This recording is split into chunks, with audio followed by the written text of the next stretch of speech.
Ghana ho nkomo efa Ghana ho plans ke kane emese ne de fa Ghana ho eneso so da foforo otwedi ampo nyankrompo no de adom yen yeda na se na woche foforo na odi yen awramu sane na woche atwam no wode ye twa na somdwe mu no ye ogide wa rehemu se wa hye nwuma paase na dwodai yire so se de yen a wode yen ebetwa na woche a ye awramu na mu nsira emu ne pa emu adwuma mu sika emu favor bia wode adom yen ma ye nkunim ewo eye na woche mu na yen sase with eye enkomo wi yen sase with eye enkomo wi so hom and ye ne quick na ye koyenim so ye ne very quick na ye koyenim na ye sase with enkomo wi or say kindness is one of the greatest gifts you can bestow upon another.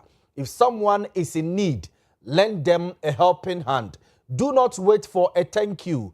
True kindness lies within the act of giving without the expectation of something in return. Inti we enamede show dwumadi na se so mede ede nana Boamah manfo frɛ me Libia boga dwumadi medam di ho chiame Dominic Kwakuboaten kuku avrenike jando akosua somua ya Grace Simon Buzi obi bia ni omunyina atayechi ama bebia wo bia ni yetimi ba eba besomo ye streami our social media platforms ahodo ni nyina so oko Facebook a hwehwe Owia TV ohonum like page no subscribe to your page no na share your programs ne activities ekoso our page ne so na emi ehu ba bia wo a we engage yen enwano no so oko YouTube so a eye Owia TV official ene Owia TV official ene Owia TV follow ye wo honum like page no subscribe comment kire wadwene na mumini kwan se yedi atem oko TikTok so a eye Owia TV official so follow ye bia na ye ni nkomo ye nto atwadwene ye mfa plans emfa Ghana ho say WhatsApp message and answer text message obetimi e dia fa 0243 220044 so ami akenka dia amount 0243 220044 so what ba ye bekenkan e dia amount say WhatsApp message and answer text message what ba ye bekenkan e de amount e wodwumade so na awie empanimfo e ka me ho na ye didwuma no enie empanimfo a e ka me ho ama ye didwuma no enie awie Evangelist Richard Kwame Napra eka the NDC communication team government communication team oka ho and osaso eye board member o gold board eye jewelry ne awie Evangelist Richard Kwame Napra ebeka ho ama yedi nkomo Abraham Champon so eka the yellow atoko UP party ni mu a sane oko NDC omo tain na oko MPP a omo test connect se omo student unions no ne ade wo tertiary institutions no oko UP omo de ne yellow army na Abraham Champon and oba Ashanti regional we commander do mu nyina no awie ono so beka ho ama yedi enkomo and lawyer Kingsley Bonsu Chirichie eka the NPP communication team ho osaso eye second vice chairman ema NPP o Menchia South constituency we lawyer Kingsley Bonsu Chirichie ebeka ho osaso sre NPP delegates monfa tumi mano na omeye Ashanti region eye deputy regional secretary and say assistant regional secretary lawyer Kingsley Bonsu Chirichie ebetena se we ama yedi enkomo pa na abusanfo awie yebekọ school kakra on enkomo bia agentre ha if last week eba chese ye boso kra edi hu nkomo kakra ewo eye fidiem ha sei ye breaking news no edi mamo ewo fidiem ha sei ne nyina ene se the finance minister ene aban ebetu dwase agreement ne apama Ghana ne ene IMF wo no ene abawieye ema chese Ghana ya babe die ho de wo se ye beye de wo se so hu bibia no ye betimi awia nkoba se obigina ba bi kuta ba wo de etia ya na se asetiche ni bigina ba bi a wo make ye bia ni zi betimi didi epe ye betima hyede epe ye betima ye de epe bia na sa eye IMF agreement no a abawieye no chese nkomo pi no apiepie chiri na nkomo apiepie no eye sa brofo we policy coordination instrument.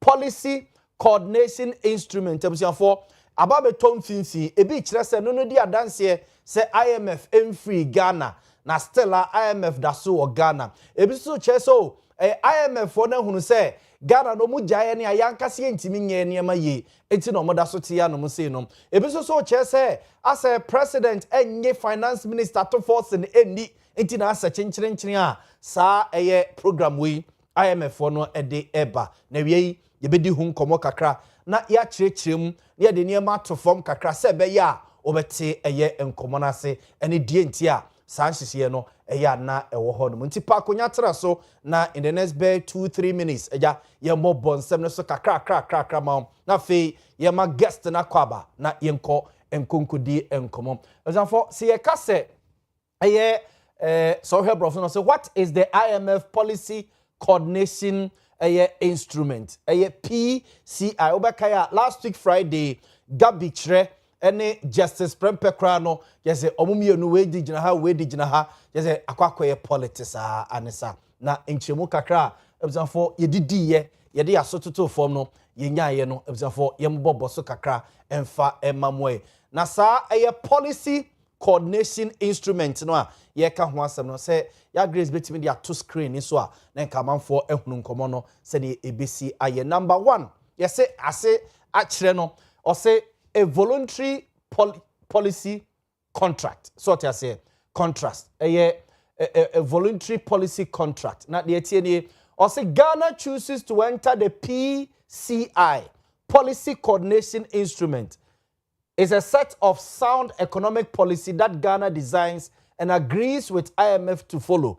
The IMF provides technical support, but no loans are involved. It is the first for Ghana. Into way, any a bread, the count say Ghana, you see, I call IMF bear 17 times, so say 18 times. And ya call IMF, I call Pemwa, ya call Niako catch no say, Yentima mo ye bre ye, Yentima Huesi Kasem su ye, into Omunemra. No more boy metoto enema enfama ye and abribia ekọ IMF ne na abusianfo enkomo no Ghana enkomo no ensesa busianbo basa ye bo in discipline so hu your friend say physical discipline no so hu enkoye chese enkomo no ensesa se 17 times ayakọ no ni nyina o check a na sa ne ma no ewom enti sa policy coordination instrument no a IMF for ne Ghana ya agree no eno no nkyere se ye finance minister ye nyine ni eno no enkyere se IMF for no da so akuta ba ne mum o kan brofo na o se a set of sound economic policies into the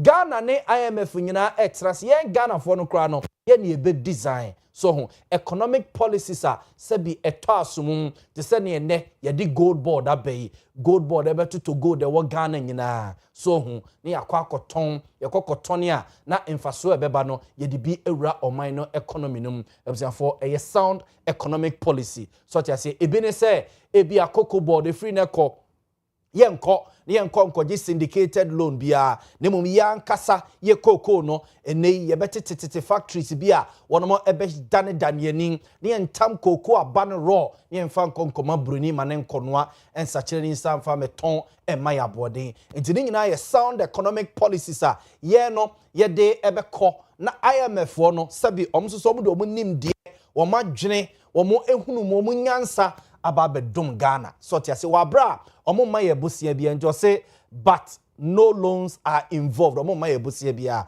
on say IMF na ye koye no omo etwa $3 billion so omo e dey support Ghana ye economy no ebusafonti ehon enkomo no yenko number 2 policy coordination instrument no hasemo na ye die asakire so ho die ekire and ye de hun komo or say a credibility signal. The policy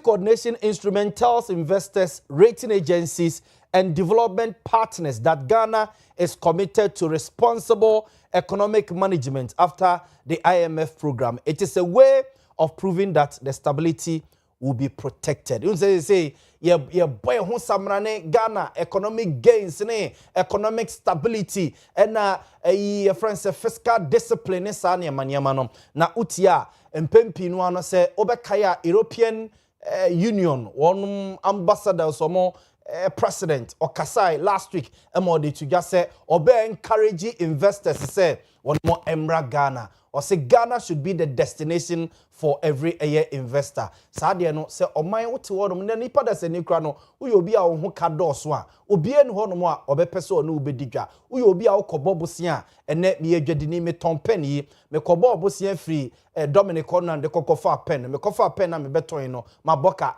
ɛkyena me kɔ Dominic omfie me kokuku hɔ no so mpɛ kakra ma no mfa nkɔtotɔ pen ne meton a me kɔ so ne se me kɔgye iska no na me beton pen na me ntima nkwa nkotu a me kɔ obi wa enye yi nti bedu ba bi no obi am pese onu ubedidwa nti sa policy credibility instrument no ebeboa ema investors so ho aba omeyimo unse your rating agencies eya omo say Moody's then Standard & Poor rating Ghana yes your B+, B-, B then near the Ghana to no mo ni nyina de bibi koria se nyina se o my Ghana sikasem ekoyi na se enkoyi enti se bia ope baabi akwakoye investment ope baabi edu sika akwakura akwakudidwa akwakoye adwuma Ghana eka ho nti we nyina no eye policies ye de bekwa ebeboa yen about rating agencies no odoma ehun se an investor bia so so de ni sika se memeti ne se bia Dominic ton pen we na ebi oni bedi nkomo se ya pen na meton no ekopa ma wo so 2 cities bi odoma fa be wuram ne nyina enye sa business no na ton pen no waboka wo se be ka jem se memfa me 2 cities emewuram so investor bia de sika ekoba bia akwa investment ya ope bebia obenya mfaso ope bebia obenya mfaso wo ne sika no so nye bebia okwakoboka inti number 2 no ekire se a credibility signal nti ebe send a message ebe to edenkra bi ebe kowiase se Ghana eniema ye yenko ne no mo enkonkodigwa nti sa eye policy policy no ho ensem eno no ma yenko number 3 so ho yenko number 3 and just say independent IMF scorecards or say every 6 months the IMF publishes a public assessment of Ghana's progress. These scorecards are independent, trusted, transparent, and they give the world an objective view of whether Ghana is sticking to its reforms. So, inti IMF ba obia gidi obia wo gidie obia wa reshebum say yire said there asa obeye oniema ye so inti every 6 months bi aboso means ye bia no wonoma ebehwe yesikasem na omahunu say entotua ye de egu akwam ye nkogege bosia basa ye je bosia soso a ye behwe se bosia na ye mfa metonam nwe ye de ye niema e de mfaso ebebre oman no na oman no soso etumpone inti number 3 we eye de ka ede efa hunti omo scorecards nje bia scorecard bi te se bia ye koskui ebia ye se ebia unya from ebia 80 to 100 ya so hu ubenya unya ebia 75 to ebia 65 ubenya B so hu yes also B+ ni B-. Nje sa rate card ne rate scores no so ebe Boamah Ghana amanfo agye di ewe yisikasem ene ne ntotie ho nje we eye IMF ebusiafo sa omo policy credibility instrument no de eka ede ekire no. Number 4 or say a reform roadmap or say the policy credibility instrument lays out the key reforms Ghana must implement to keep the economy stable, predictable, and attractive for investment. Government is expected to publish this reform plan in July. Give citizens and markets a clear roadmap. So nti so be kaya emra ye exit IMF finance minister no na o announce ema government so e dey ato omo official page no or the to just say there will be a roadmap. So enche bia no omo e de betudwa amamanfo ehunu bebi a ye kɔ so nti bia oman no bebi a ye gina nie ye sika ye wo no ye wo bia 2 cities ene da ho nti yaye nhyehyeye se 2 cities no yenwura June anase July mu no ye de 2 cities ni bi bekɔ akoto pen akwakoton ye di beba kwakoto book akwakoton ye di beba kwakoto paper yi A4 sheet akwakotone na yenko ni yenwura June July ni mu no na emfaso 1 cedi na say 2 cedis na ye de kokoto to sa de ma no na enya 50 pesos e de atoso the next month so no so hu ye beko sa road map sa nhihye no or say ye de etudwa and the final one which is number 5 no or yeah or say a bridge from stability to jobs ade ba ko a both MPP ni NDC especially NDC omo eka ho asem a eto amanfo asum eto ye mabunu no yasum ema bebre na fi se omo koto aba nipa pi koto aba edema NDC ne President John Dramani Mahama eye jobs eye juma ntubeka ya President John Dramani Mahama promise a 24-hour economy eme kase ejuma baako nipa miensa ebeye ntema mrantedi nyina ebenya gidie ntebisa for so behwa nanu ya na omoye security services recruitment wo de hwe edomo a ekogu eye Boamah camp edomo a eko ye various regions no bebia na omo eye recruitment no hwe edomo ekogu wono mo ekira wo say the youth eye hungry for ejuma omo ye hungry for jobs so home nanu ye ya yese ye nursing recruitment krai Utie Ministry of Health ne Ghana Health Service almost omu be a portal no in a spate of 1-2 hours no na de no na say okoswa enyeye na jame echie no mo ba be chirechirem so ye fa 2021 year batch ne ade utie mu a ye were about ye say 90,000 or 70,000 or say 60,000 nurses egufie a ye mfa wo mo nti we sa policy credibility instrument no so ebema kwan emene entoto ya yede ba betoto honum ade ama enyuma so enyuma mfaso wo so enya adwuma okọ a ebekọ akọ wiase na gese aban kokọ bobosia na wasade aba betua wekeska eba sa na ekoya anase ye bae no ne question for ye busa enti sa de we ya aba be ye nchi no asew yede aya politics e wo krimu ebusam for bebia ya ba beduru eno no so hu bebia ya ba beduru eno no ene se o se political parties ejitum ti sa policy coordination instrument na IMF for ene Ghana eba beko ede nhihye egu akwam no enye se bia IMF da so te Ghana so enana me de 5 point echichirum asechira ewum de pa kire de IMF for beye ede amayen ene de yeso no ewo se ye se beye a obi pebebi de ni sika kwakorua akwakodidwa obetwenani ababehwe Ghana na ode ni sika no ababe rahase ntija brofotenti ni nyina no de pa kire eno no awie na ebusafo ma memfa we emra mame emfasa enkomo we emra awie na mobeka ya ababeto dwa se owura kwambafo abronye ye toaso yenko eja ye next ayimu ye mbobbo so medical catcher se ye bobbo so papa na tutu America ma guest na kwa banafi ye di enkomo ebeto dwa se kwambafo abronya wo ye Bono regional chairman ma NPP nei pedinfo invite no police for emokoy ma questions also mubusa no ema de obeya no oya no ebeto dwa so sa report na enchechemu ne investigation so ye no ECPC ta okọ court ne ete se court remande no se omomfa no nkotum 2 weeks na echiri omasa de na ba ma court atoa asem no so ababeto dwa se omoremande no owo BNI cells ewo eye enkrapompirima ntemu asatewie ya ne ebe ne ehun se the general secretary of MPP lawyer Justin Kodia Frimpong ene honorable KT Amonnom ne mpedimfo pia kwakosra no o BNI hodomo a no mo akwakọ ese ne hu si etie na honorable Alexander Afenyo Markin eye the minority leader LD MPP party no ene minority no eye nsɛmtwefo nhyiamu na nsɛmtwefo nhyiamu no ene okeka na dwene ede ekire jeja otena eye abronye case no so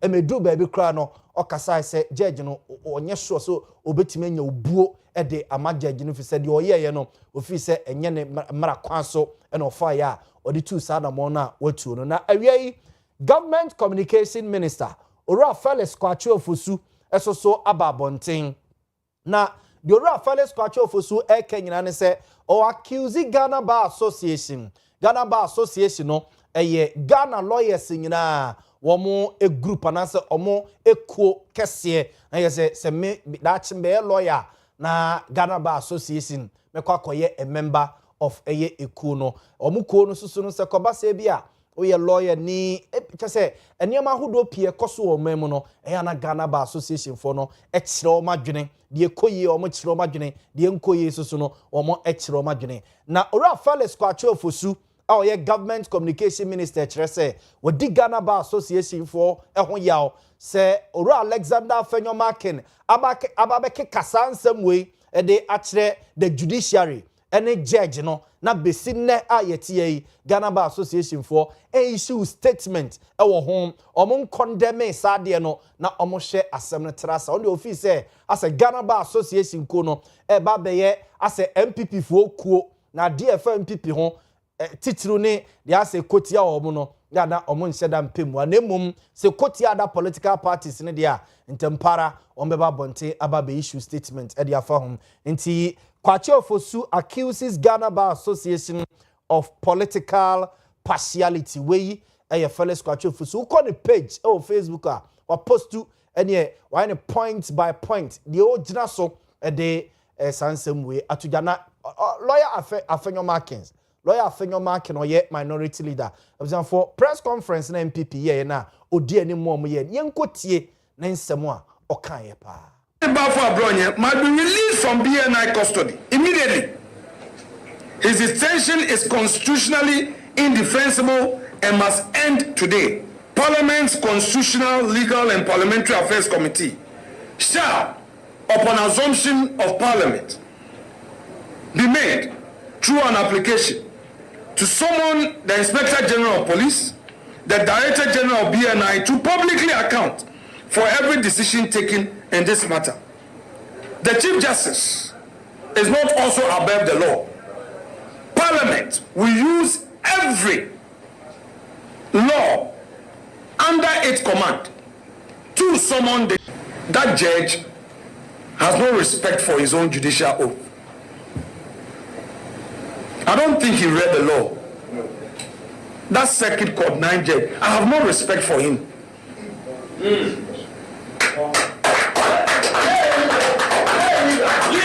For a judge to say that he's remanding Abroye into BNI custody until the case is finally determined, such a judge can never have my respect.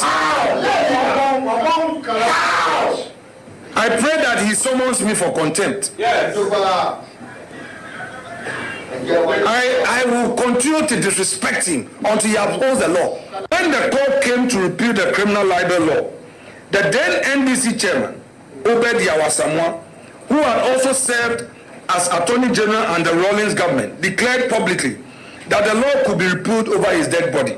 Yeah, Honorable Alexander Fenyomakin na yetene nkano the minority leader and enra wudi minority no ene NPP amanyuko nenima wodomo nsɛmtwefo nhyiamu nti nsɛmtwefo nhyiamu no ene nam so ma government communication minister Honorable Felix Kwache Ofosu esoso abetutu bi de ama Ghana Bar Association for no se office woman said that fair because ansem way Honorable Alexander Fenyomakin name minority no MPP for etime etoto the manage judge no etoto mane kan judiciary ni nyina onomo efi se entwe ye nti we ensem no eno no ma yenko the next na afemi mbema abijafo akwaba na yento aso abujafo ene asembia munim se Public Accounts Committee tenase unse Public Accounts Committee ashe asetenase ema se kwado mo move the call region by region yani ewa Ashanti region ano wono ebe kumase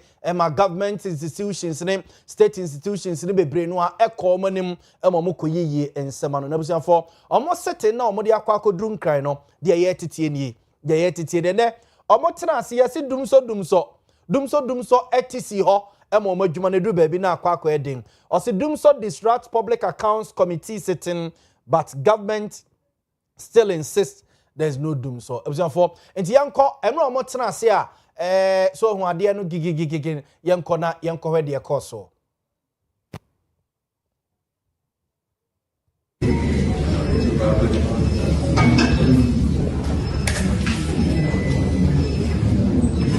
enkrapumpene mantemu a ewi ase nkane ne nyina edundum ye na saa sete na se no honorable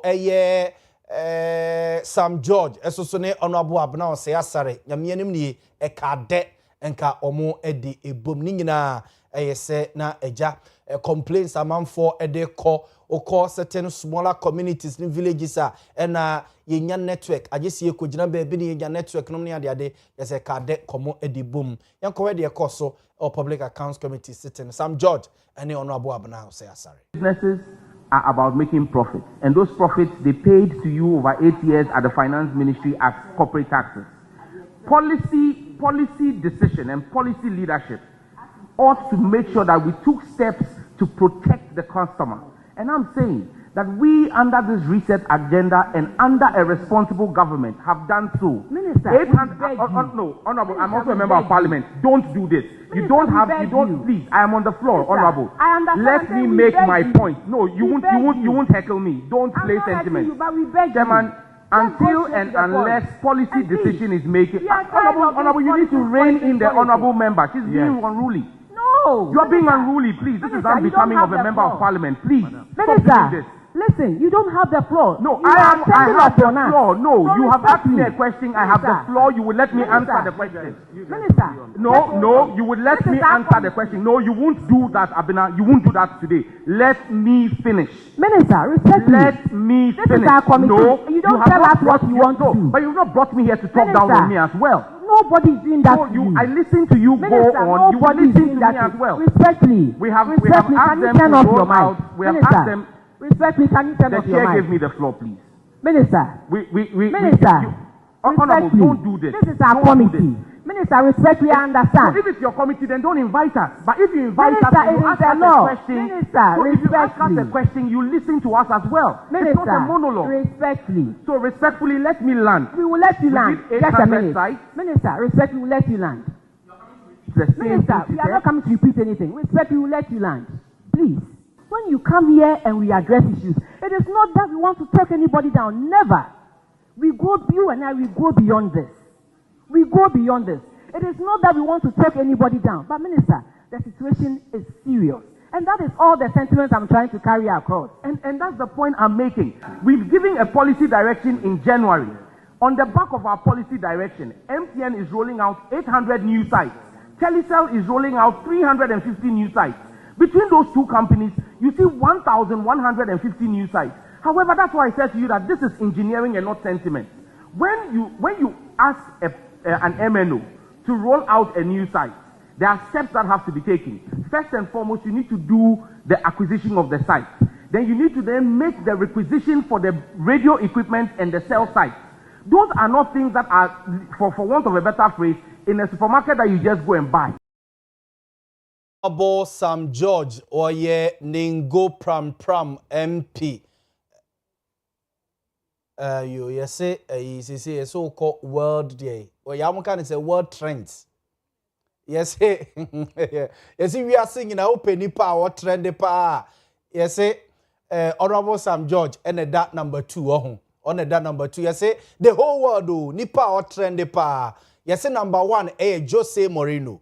Jose Mourinho oko Real Madrid meboa. Aha, oko Real Madrid no. Jose Mourinho na that number 1. Number 2, the whole world ngina no. Sam George at that number 2. So, it is Sam George or sell Ghana. Yes, he is. Marketing Ghana pa. Them home do bebia. Nam komona ayeni. Kemsa for mame Emma guest na kwaba.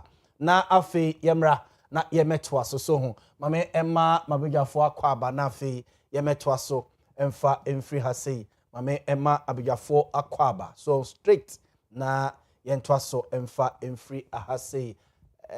Me guest ebe seated mo Evangelist Richard Kwame Napra.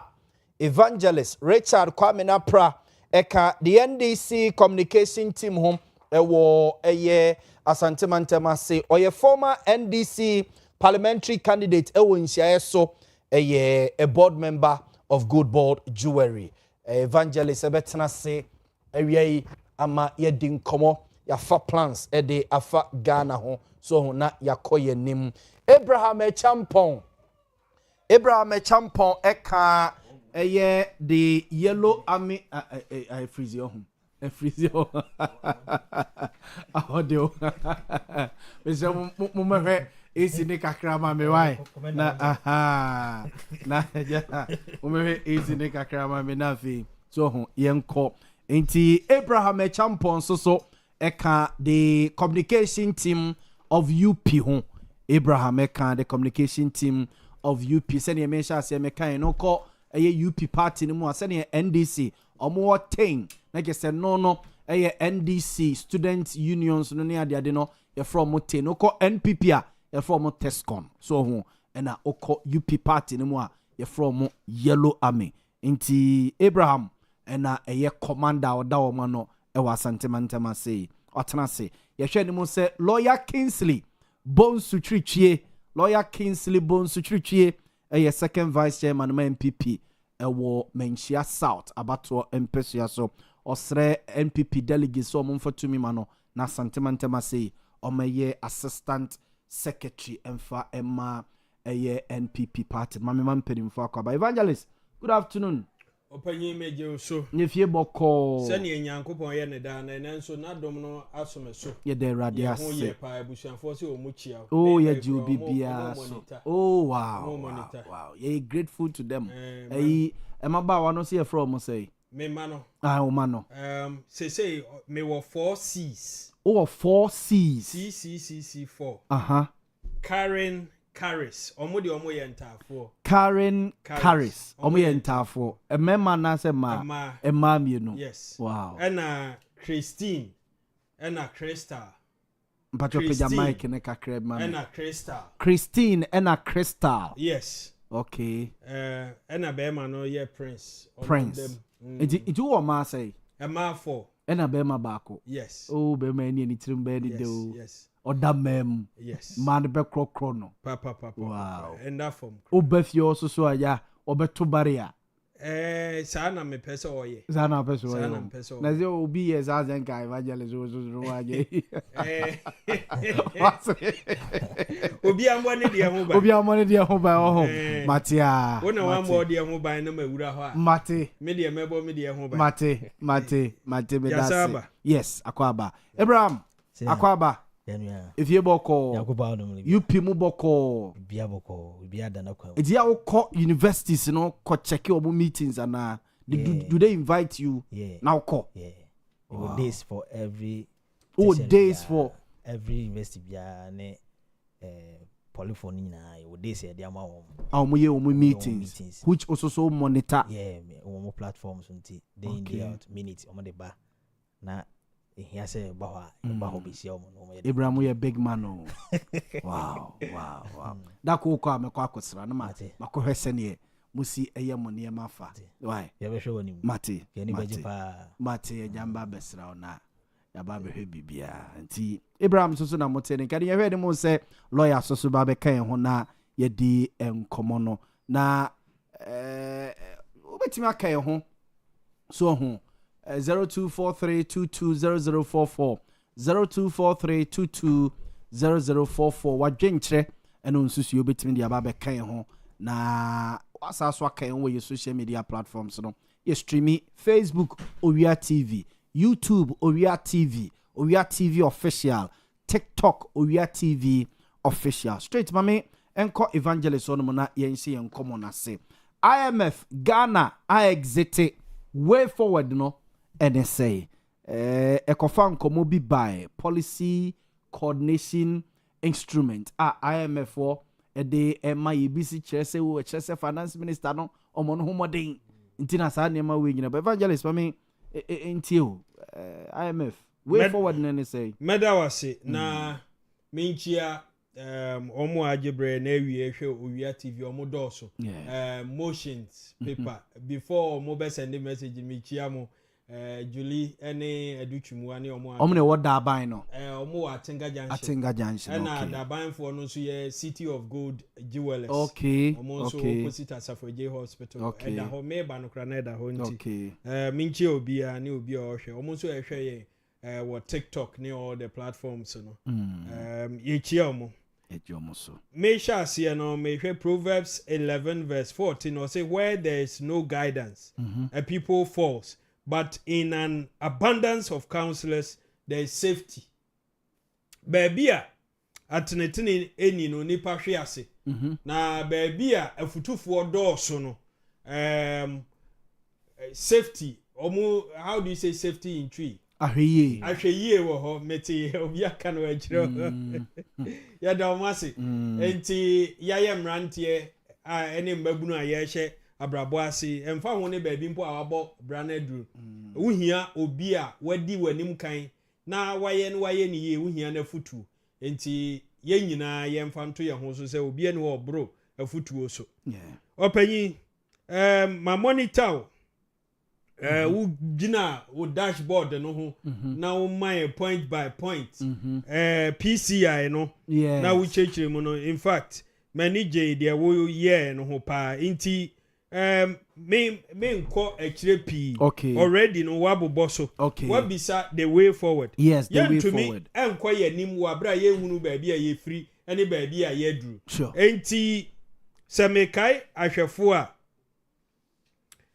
His Excellency John Dramani Mahama ne first time Ghana yen hihye ya ye no samre no na ehu behia se ye beko IMF me makana no pe na me say subio going to the IMF enya de bone na de ya na ye mududo a ye hwe eye se wo kono den na wo koye den na de wo ho ena den na wo koye no ho Ghana is a member of the IMF.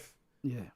Enunti abrebia wo ye ne se bibia dana kwam na wo hwa wo hia insiachi ba na se sika bi mpo e de atre wa hie mu. Yankan hu se IMF nso nye sika nko an omode ma. Sika ho afutuo ne atenetene ne ade nyina e ka omo ho.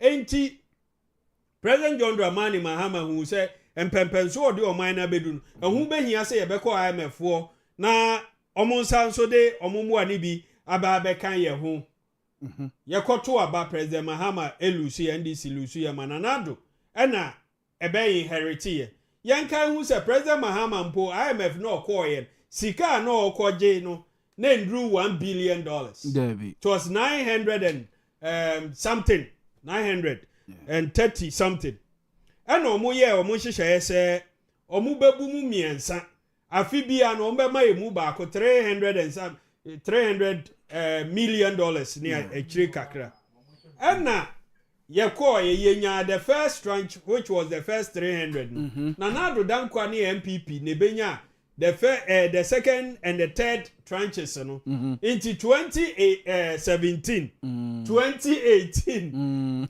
omu benya ye ebedi no peche umbedi na lawyer uduru he wo ntira siansa nsiobo ya we fenzo mro mu nsionu kwa ne board den lawyer kwaba ya fie boko amudi inflation high inflation 3 zo nsionu bo kwa na ekoso inflation dey 3 inflation 3 sa no moka enzo esi a mo ti o mo sis kom di o ma me to si abro mo ne board den ona o to si abro mo se me nua no mate mo abe mu so no mate evangelist waso yeda lawyer se niema no akwaba se waye adoye no wato nsuo ene economy na gina nti se adoye ye de enye problem emre bi na economy no ba bi enenam no nti me to aso no ye ko IMF no nanado baaye ono na benya the two tranches no owie 2018 no ena osan pre 1 year ka ho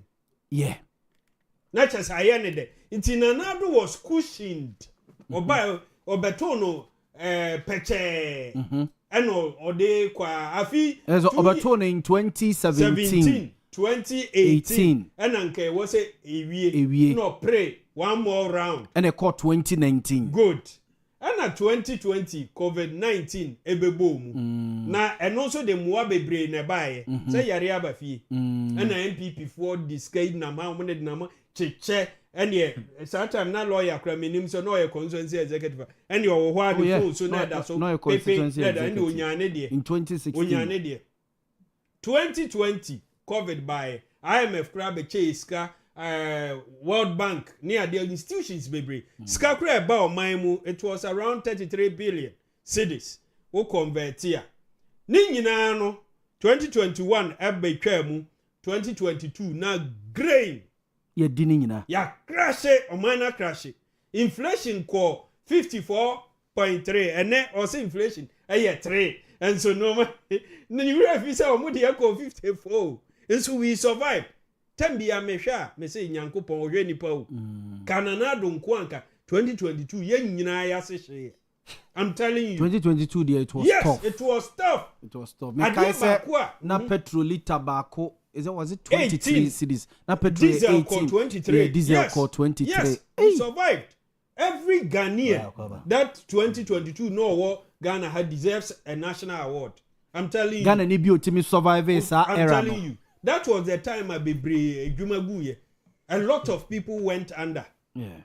2022 no na no mamu ayede. E ho no mo se omo de evil levy ne ba no. The omo friend e levy no. And I will say a friend say for me the E stands for evil levy. Evil levy. Yeah, omo ba omo di be so say any devil.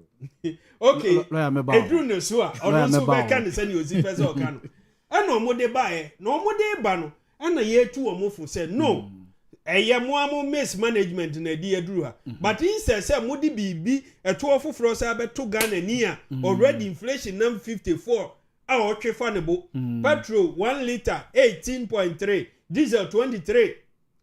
Any dollar you're exchanging for 17.3. Why do you add on to it? Go to IMF. Be humble enough. I want you to take an oforiata and quotations. We use Caleb then from the Bible. Young Kone and Kochina, we are a proud nation. Yes. We are this, we are that. Hey, Papa, I feel 11 years near sometime the director then Kwasi G-Tech na bisa no doctor no mu Kwasi che say obi obeka say Ghana nko IMF me yen Ghana nko IMF me yen fa 11 ma nipa no owotirimu yade. He insulted all of us. That advice said go to the IMF enye kakai enye bone what say no there but ko o metwa to no mo atenetenu na bi o mo de mu akakra bi ama already no 2020 omo beboa inti sanso ko omo antie inti 2022 now Bank of Ghana boka for the first time 60.81 billion ni nyina yehu ni nyina ana omo de levy bae esanso de ko IMF kasa omo ka bebre ni nyina na that was the time na MPs be 80 something say yampam kenoforiata na nado say only the IMF no ba answer Owia no mo na ono obsapia ni nua no ma ni nua na di animu e de ko IMF na IMF ma ye 3 billion no mo so mbe spread dey amaye enti ya didi mu a but 2024 Ghana under Dr. Mahmoud Baumia na nado could not meet all the targets. Into 2025, His Excellency John Dramani Bayen, now was all sanko, ni omoko ye negotiation. No more MIM kakra. Ampa, even before the timeline, we meet timeline. MN Ghana, ya Jayahu, every IMF. Nemum, Babia, Nkomono Akoye, say, PCI no policy coordination instrument good enti wo hwa PCI na ye ko IMF board no age IMF board to decide Ghana's final review a new PCI deal good on 27th July good enti wo hwa no ma wo bo so na nyesika ne ye ko gibium dem mom Ghana say we will need them yes omum buaye atenatene voluntary policy contract yen na ye de ho akoshem say omufo omani ndi yachi and then credibility signal to tell investors say would you sika be show my mu ye wo Big Daddy and Big Joe edi echi big dada eni edi echi enti ensuro ne hompo ne efiri bai onja ye ho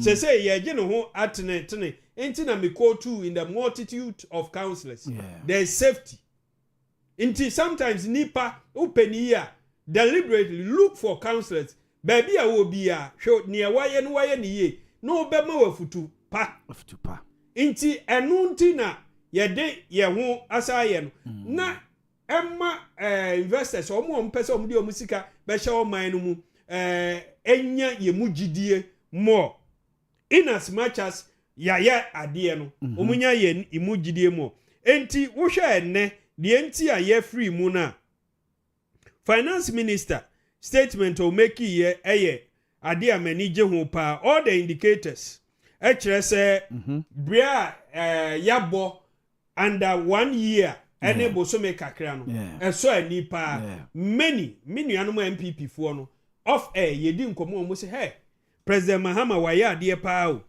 ne yenim se amuna ye tuma no obetumi ayi Ghana efiri mu ntem sa any of them I'm not call them lawyer so be kasa oh lawyer many gidi o ye no mu ye dem ohun e ka mu nko anka Ghana ye nde ye hoda and I don't know why the MPP is not happy for us.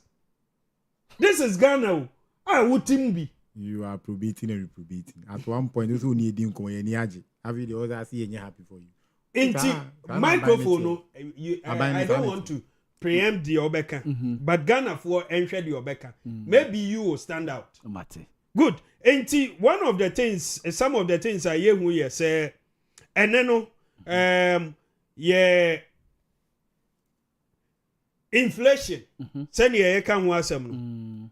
Inflation a better from boko and a 3.2 3.4 about 3.2 and a pejanu kakra. Inflation has reduced significantly. The cedi has strengthened very well. Cedi to the dollar and 11.3 11.4 okay, which MPP handed over Bank of Ghana rate was 14.7 and then ye to me imrebi kra ba 9.9 which MPP woman 100 years or to me yet. And then the public debt as a share of GDP has declined sharply. What's your public debt as against the GDP? Yeah, be found 61 point something percent according to the Bank of Ghana records. And then we are at 45% within a normal range. Okay. Good.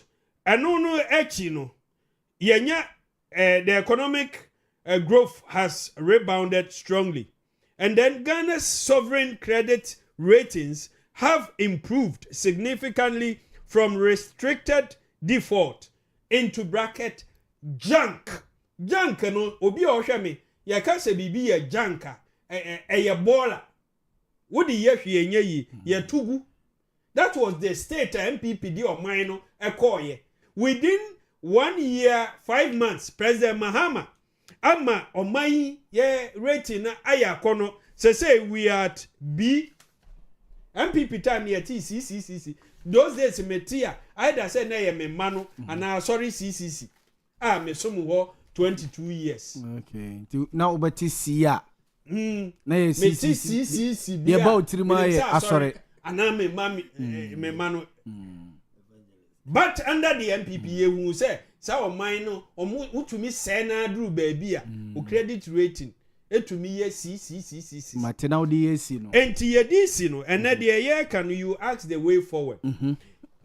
One of the reasons why yam pese oman besa ko baby ananado and Dr. Mahmoud Baumia de ye koye which I know say enu nti Ghana ni bia ntona ba ema Dr. Mahmoud Baumia come 2028 because of the track record which the junk economy no was a ne legacy. Okay.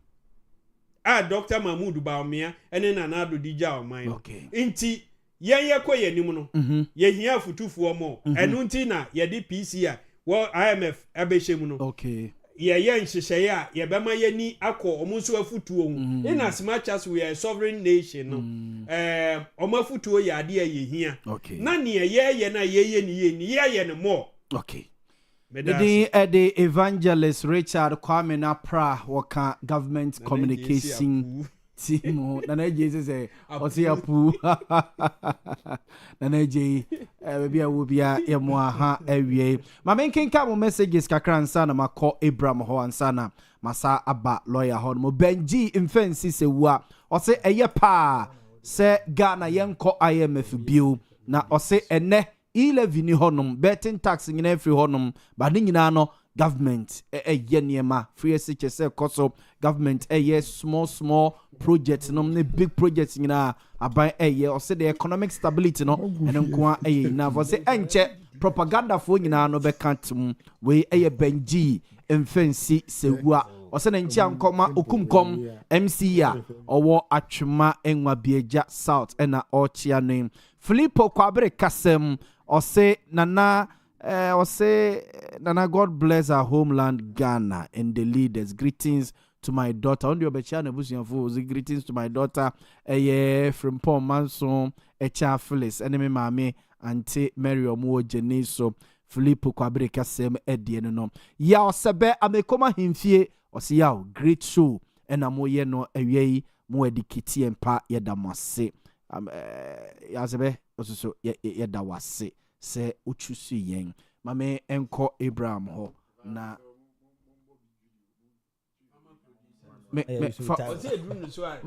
eduru so ayemo ma eduru so ayemo video we ma former production team ye beba ma se ebo we ma na onka bibia die wa obede mate former production team ye beba ma Abraham Libya Dominic anakukua for sendema kukua okay Libya mesando wasibio na machia ya tifo papa bi o majibredi tie ne anwumre sa IMF bailout me hu topic na me call back na me hwe se ebredo do sen na Ghana anya IMF bailout na about 17 times yeah I shall say from Nkrumah pencil ana ababisi at this time na onim de ntia ye kohonom no ne omo kan nyina from Nkrumah pencil besi Yewura Mahama pencil no aya asem akope say yakọ more than 16 times over a decade because of what economic challenges such as what high inflation rate na also high debt excessive borrowing and so be na physical indiscipline ni nyina de corruption the problem dey ba ko pe corruption excessive borrowing exchange rate stability ni nyina de eka ho bi Ghana problem ba ko pe since independence the problem e ba ko pe di me hwe no na me dey compare ma hu say ade no ye nya ya dwen say e besua bibi e de free enema na to ye no because near SEC you know 1957 this year your 21st century oh yeah it's 2026 na still eno a na yesa gusu kan ho asema na chese ya so den nti me ne America mampanyini Trump eya adwene say obie na no ka chese we are shit holes they we end the adon me ba on say no den na ye mpese ya bekinkan se ye kinkan ne nsem ne ntiam ya na ya picky ba bi ne ya kan but okoa to the extent say wo se woni bi wa ba me ho emfa se me no mienu wo na wo bi me ba ma besu a kire say me yire ne me ma ani ba bi da ana se omu ne aduane di nti me peten cities na me de akoye makopa aduane de e de amom me nya sika na me de akoma me mpra na me yire ne me ma no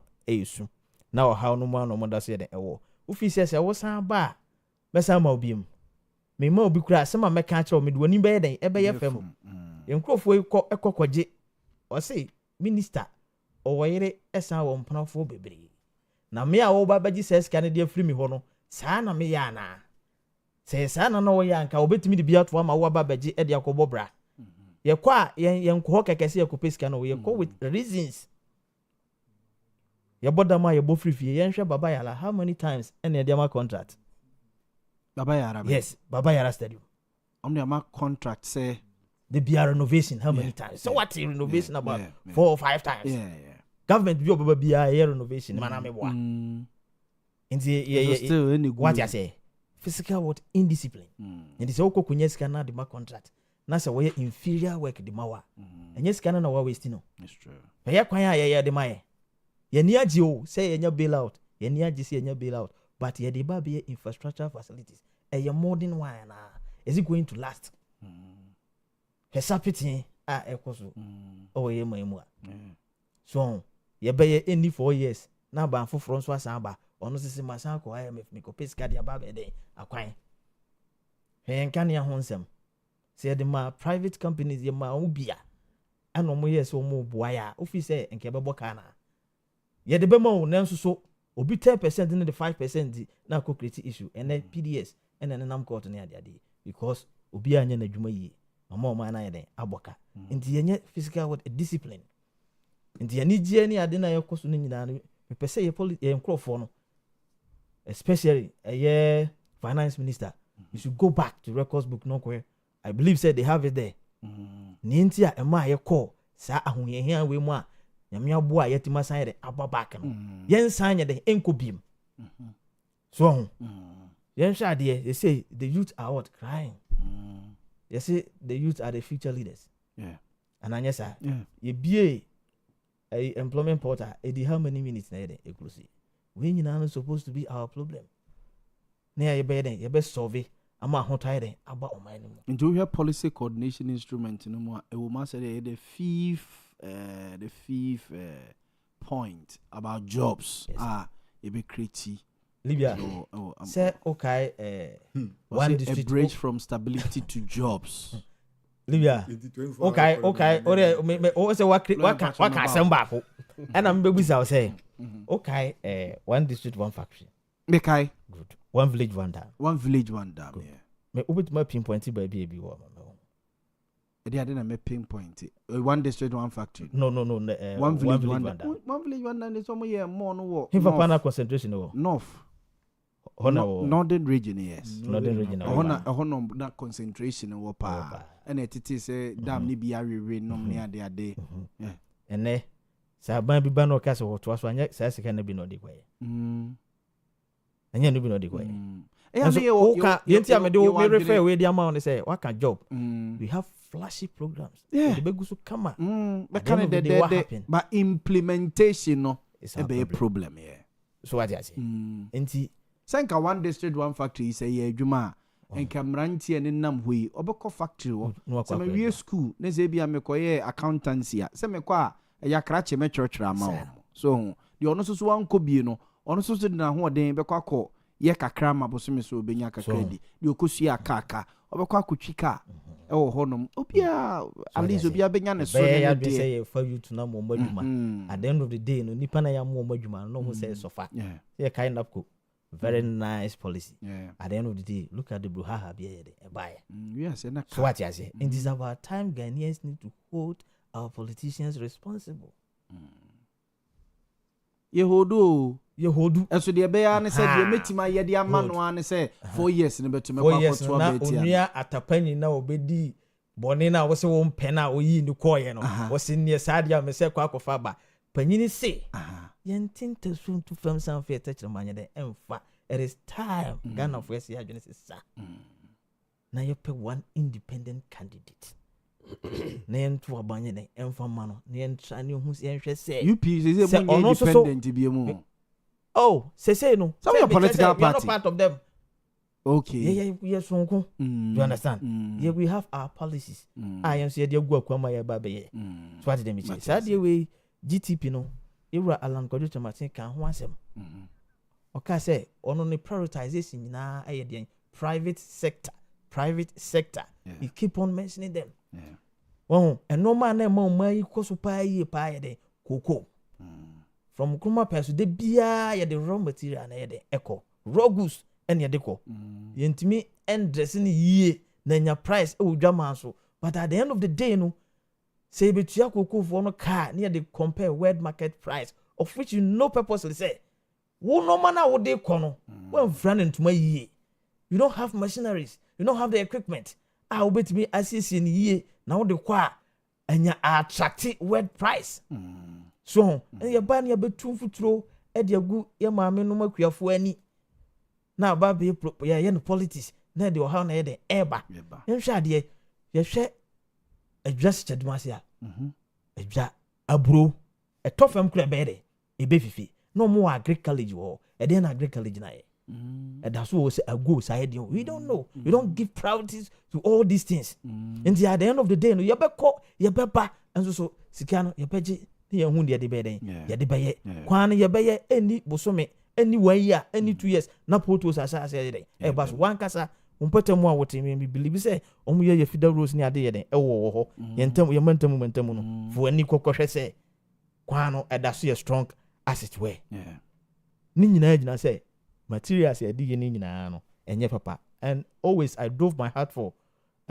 road minister current road minister governance kwame agbo exactly that man no me penasem look at the way on contractor near the air kasa you say you should go beyond warning them near that you own all the contract no I mean the specifics ye we ma ma ba wonya de no na me ba betete ma je contract no kwa fu nsam asiwa claim damages near there sa na ya compromise wo mo sa ma ye no no government institution bebre ya ma contractor ni sika yes ye de ma wo mo a contractors ni bi kotoka no atobi ama ne ge na obisu so 80% and 5% yeden ewum enti nyina no we've not been fair to ourselves at the end of the day no ayameni umi unu na ye bre e wase ha so ati ase enti said na make no on say sasabon sam de okwa ya ohunu baifo no akwa kwachia no enti ye wura jonjomani e ba so ano so alan onwuma na watwe no fabra na menhwem na me so mpiki bibi nyeden enfrim we believe say wasuya bibi de ayden e de afirma ebetuma boa ama wo man na ayden akoso na emom so bi behwe wo ba enti se wo akasa mate so ati ase enti na ye che se madama sa GTP na ewura edman no ono no ye na ade e na ote ase e na onim kwan a oman no ebe economy ni be stable ya ye enti sa corruption no ene sa high inflation rate na fe ye the politics o ma hodo ACD no o ma say na ye ne ankasa so no we are own enemies yenti mamufo na ankasa biti say ebia mako ene mako so kodwuma mako 5 cd bit mai 3 na dia ma say a seasonal crop so, what you say a ba season a seasonal crop your time be bebu ani obeko ade ma ne asesa ma 2 cds anamboa aha ewe ya ro se mekoko aha ehe de ko if on the fire yeah na yeto na yehwe good ye le yeto ye nyama mpanyimfo o modwene ye ho adwene wo ne me ho ne me maame no mo ti dwom ya de bia se bia sentosi bu a o mutimi e de chempo obekọ na asai ye betima ye na all season so nya factories wo no ma ne ye de ni nyina guo na ye fresh de bia na bi ye den e wo ho na nka e den e ngwanwa e tan e fere se Burkina Faso timi woni se magana ma ho mefako ay tomatoes na yesu ko pacha wo hani wase we nkroma taba bi no ohwa ne wura be ho Burkina Faso timi woni Ghana mamo ma ho mefa tomatoes na yesi tomatoes why den ayedin wo Ghana ha wa bra ye kwa akoma dan yesi ye ne ya ne yesi your politicians say ye pese ye windi pa ne ye ko ho no ma look at the way electric ne kasa ba meyese obiti akoma dan tomatoes no tekura unyaka akura manemfa infrafo mu nyede emma Mate Abraham me da say oye the Yellow Army Commander UP party no e wa santemantema say mame emra lawyer Ghana ya exit IMF the way forward we are the 17th time say policy coordination instrument and ye drew honomu yeah over lawyer video no me so my senior me bajo kuku video na ready ma me nchia mi anu ma me no mo wa na me kan che o senior me adoma me call for deputy secretary Ashanti region yes ne ye ka ho asem enti aya omo kan che NDC reverend evangelist bailout na ye film no IMF na ya film scanner aban no so die no fa na fan koye campaign na ada ye free man sika bi pie wa kira na me ko for video okay me ba jo TV onim say metimi no business si ana inu mi no bi anya mfa so 10 series When him say, "Met me know a business is here now." You know me no be anya for so 10 cities. Eze, adwuma bɛ ne. Yen nya adwuma yen ko ba bia so haya na obi anya 10 cities. Yen ton hwe. Yen ton hwe. For the radio. The 20 cities ni. So for 20 kan. They are kan. I say 40 cities. 40 cities afi fa. For 30 cities beto sa 40 cities we. O the 30 cities na ma me sisia o. Is ya o de na say 40 cities. One yan fa so say 10 cities. Me so me the 20 na buy is ya say 30 cities. Me yan fa so say 10 cities. You na win-win. When him say, "Met me know a business is here now." You know me no be anya for so 10 cities. Eze, adwuma bɛ ne. Yen nya adwuma yen ko ba bia so haya na obi anya 10 cities. Yen ton hwe. Yen ton hwe. For the radio. The 20 cities ni. So for 20 kan. They are kan. I say 40 cities. 40 cities afi fa. For 30 cities beto sa 40 cities we. O the 30 cities na ma me sisia o. Is ya o de na say 40 cities. One yan fa so say 10 cities. me so me the 20 na buy is ya say 30 cities. me yan fa so say 10 cities. You na win-win. Ah, sɛ ya fama ni so. Say o de say one no. David lawyer. Obi kura David lawyer cheche ma ha cheche. Obi kura 50 cities. Ghana kura 50 cities. And NDC ni kura 20 cities. And NDC ni ka chen is onim say obetimi ni na ye adwuma bi wa sia mo bi anya mfa so 10 cities. Abra won ko ba bi na Ghana ni say yen ton he was yen ton he. What you say? And na o ka chen say o man 20 cities. And na Ghana did 20 cities my NDC ko ka NDC 20 na 40. The Ghana ni kura 30 cities. Yes. And NDC ni ka chen say offer 30 cities ni meje 40 cities. Ghana ni 30 cities ni ko offer meje na Ghana ni 30 ni ma no de J40 40 no. No they see asa o ma me 30 na de age 40 o say ane. They when you say 10 cities abeka on say 30 na ma. And I me so me 20 na me ma wo de 20 pesos na ni kura me no. Say me so me kura 30 cities, me nya 10 cities. What's that? Scam. It na say dwade no ayi de no kuta 50 cities no waboka 10 cities. No, na me ka no. NDC amamu no mo ne Ghana fo obu no na me ka che. Inteno no nchechemu we no. And a current economic situation na Ghana wo. No. Lawyer Debbie. Yes, anete. Adenti na wokasa. Adi kwenti ameka san say. Adi omo tie hey. Omo ye omo na inflation maybe 50 something %. Yeah. And about 20 something %. And they say inflation 3%. And inflation was until na na ma bo so. Not inflation 3%. I do milk there. I do milk. Me tobia check. One tokra ne 11 cities and I said 12. And milk. Opa yen. Only 8 cities ne. That was last 2 weeks yeah. Opa the MP abontin the CN en koto I do milk na head ne bo. I say 11 cities. 11. Lawyer ebia e depend baby a woto de ne bia woto de no ebia so supermarket yeah e turn no blue kiosk ne ade no. E sure say e benya ne be. Me tobia check supermarket say say, me producer say yes, it's true. 11 cities. Don't supermarket asem na me cap kiosk now. Ko tobi wom na. E ho na lawyer also tobi. Oh, fire. Wasem. Me ye betimi atwa kwan mu atobi abawo. Tien sori ntwa kwan mu sisi anko tobi mra. E producer na e kan. Unu a confirm no. Me see 11. E be 11.5. Na inflation ye 54 ne 20 something ne ento 8 ne 7. Na me ko 3% ni ento no 11. E bia no akwa no dia ye Ghana ni no. E o video ni.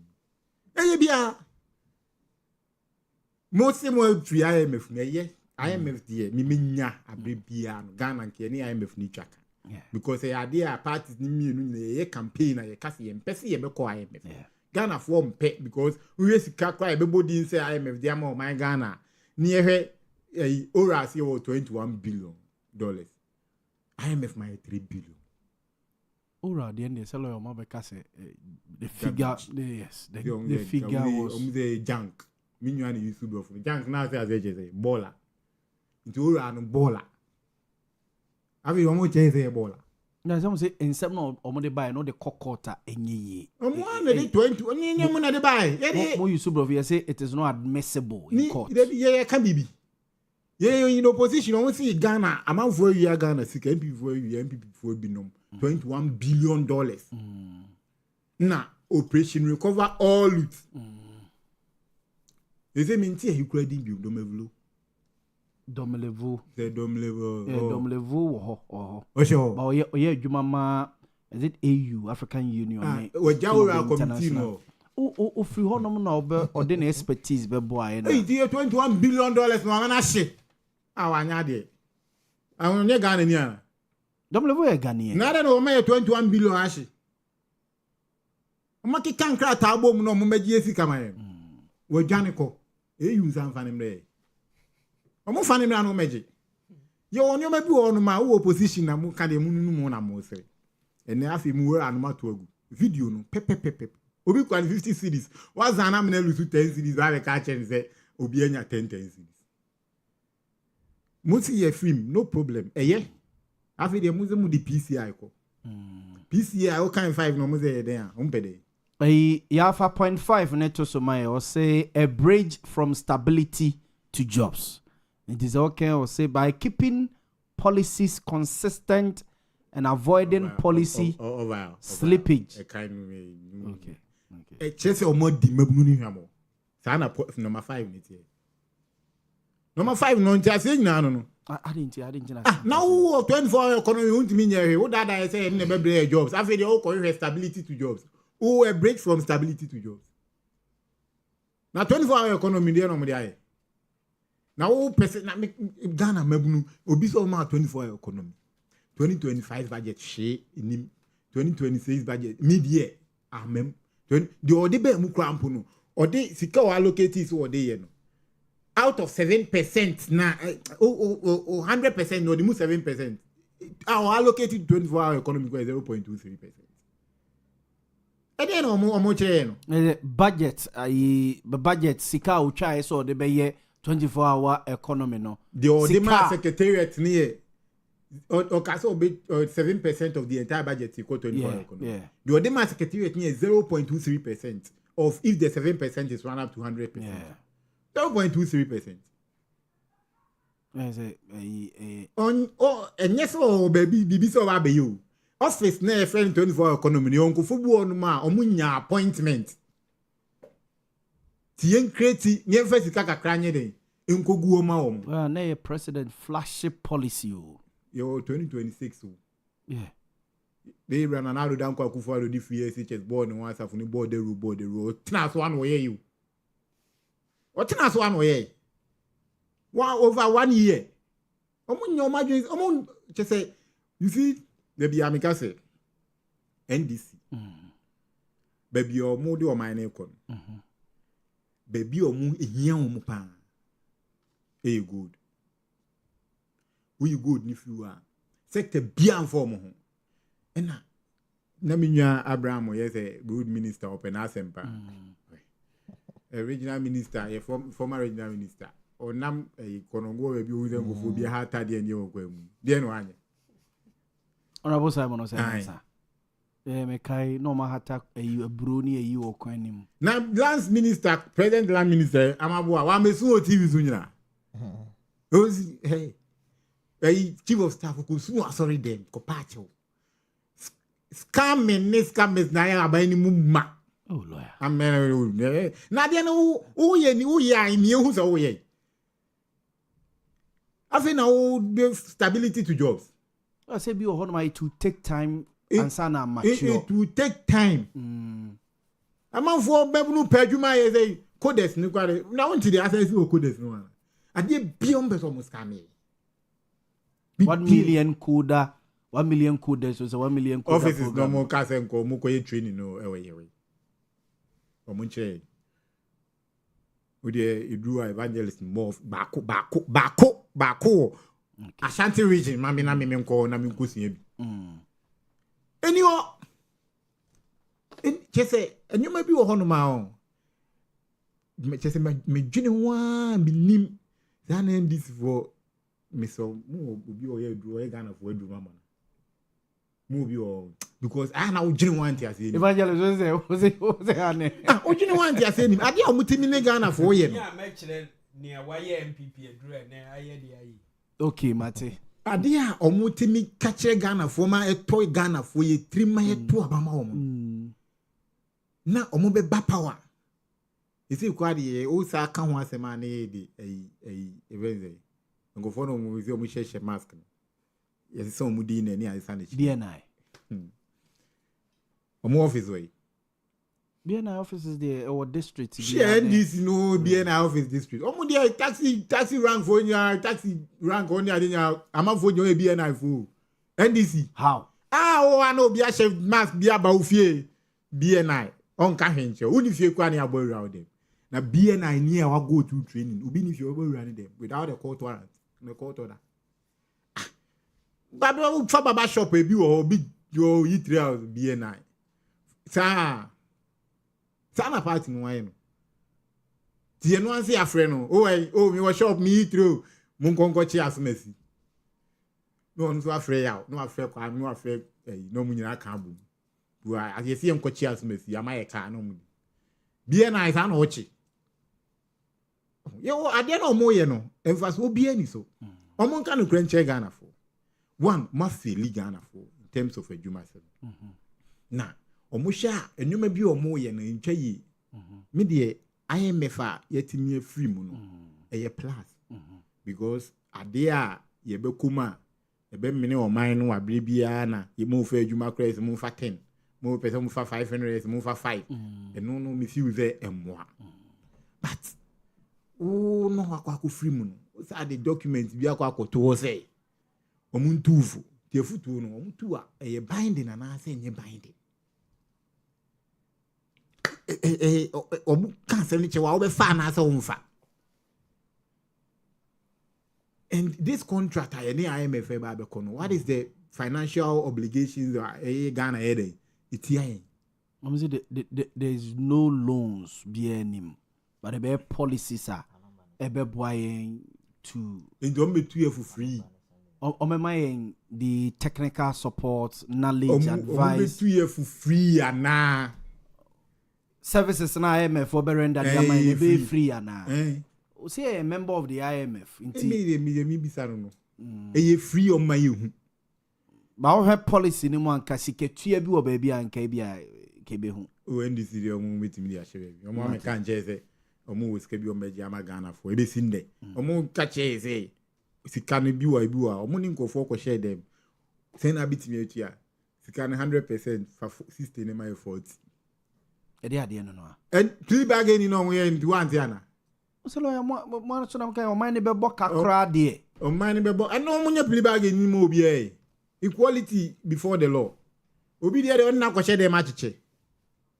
Eni mo nya ma obi e.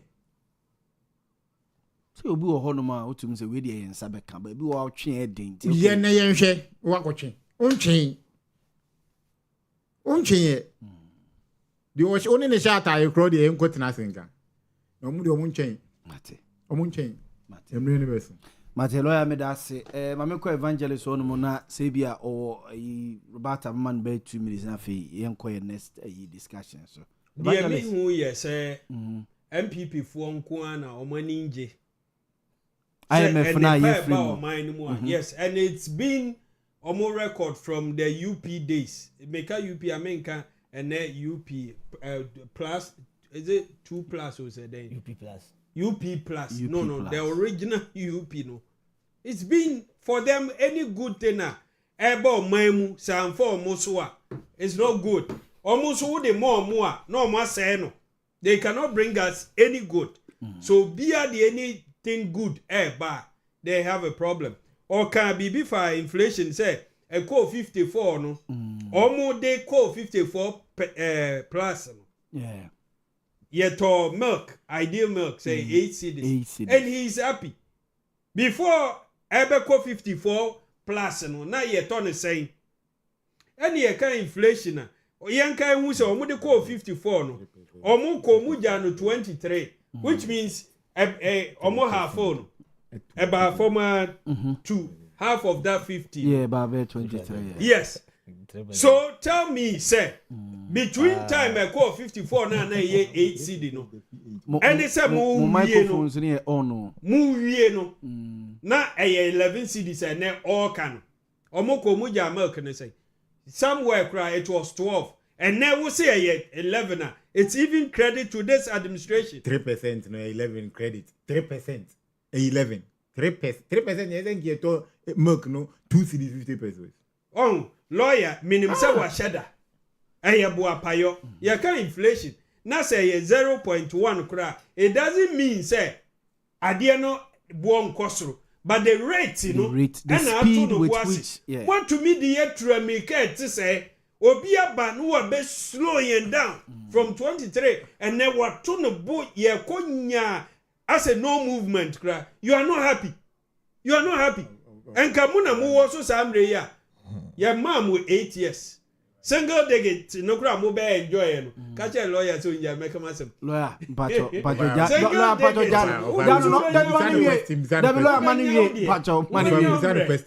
money, question. But then Muzan is saying there can be a situation inflation here be for man. Good. My main show. Okay. And no ma nebo bar from Yebeje or mine. And lawyer himself knows. More corner now talk petrol 1 liter saying. It was around 15.5. About 2 months ago, you bought a liter for 9.9, 10 CDs. My question is and so, Ember for dollar, Buja say, near $6 were bonting, nearly 15.6, 16.3.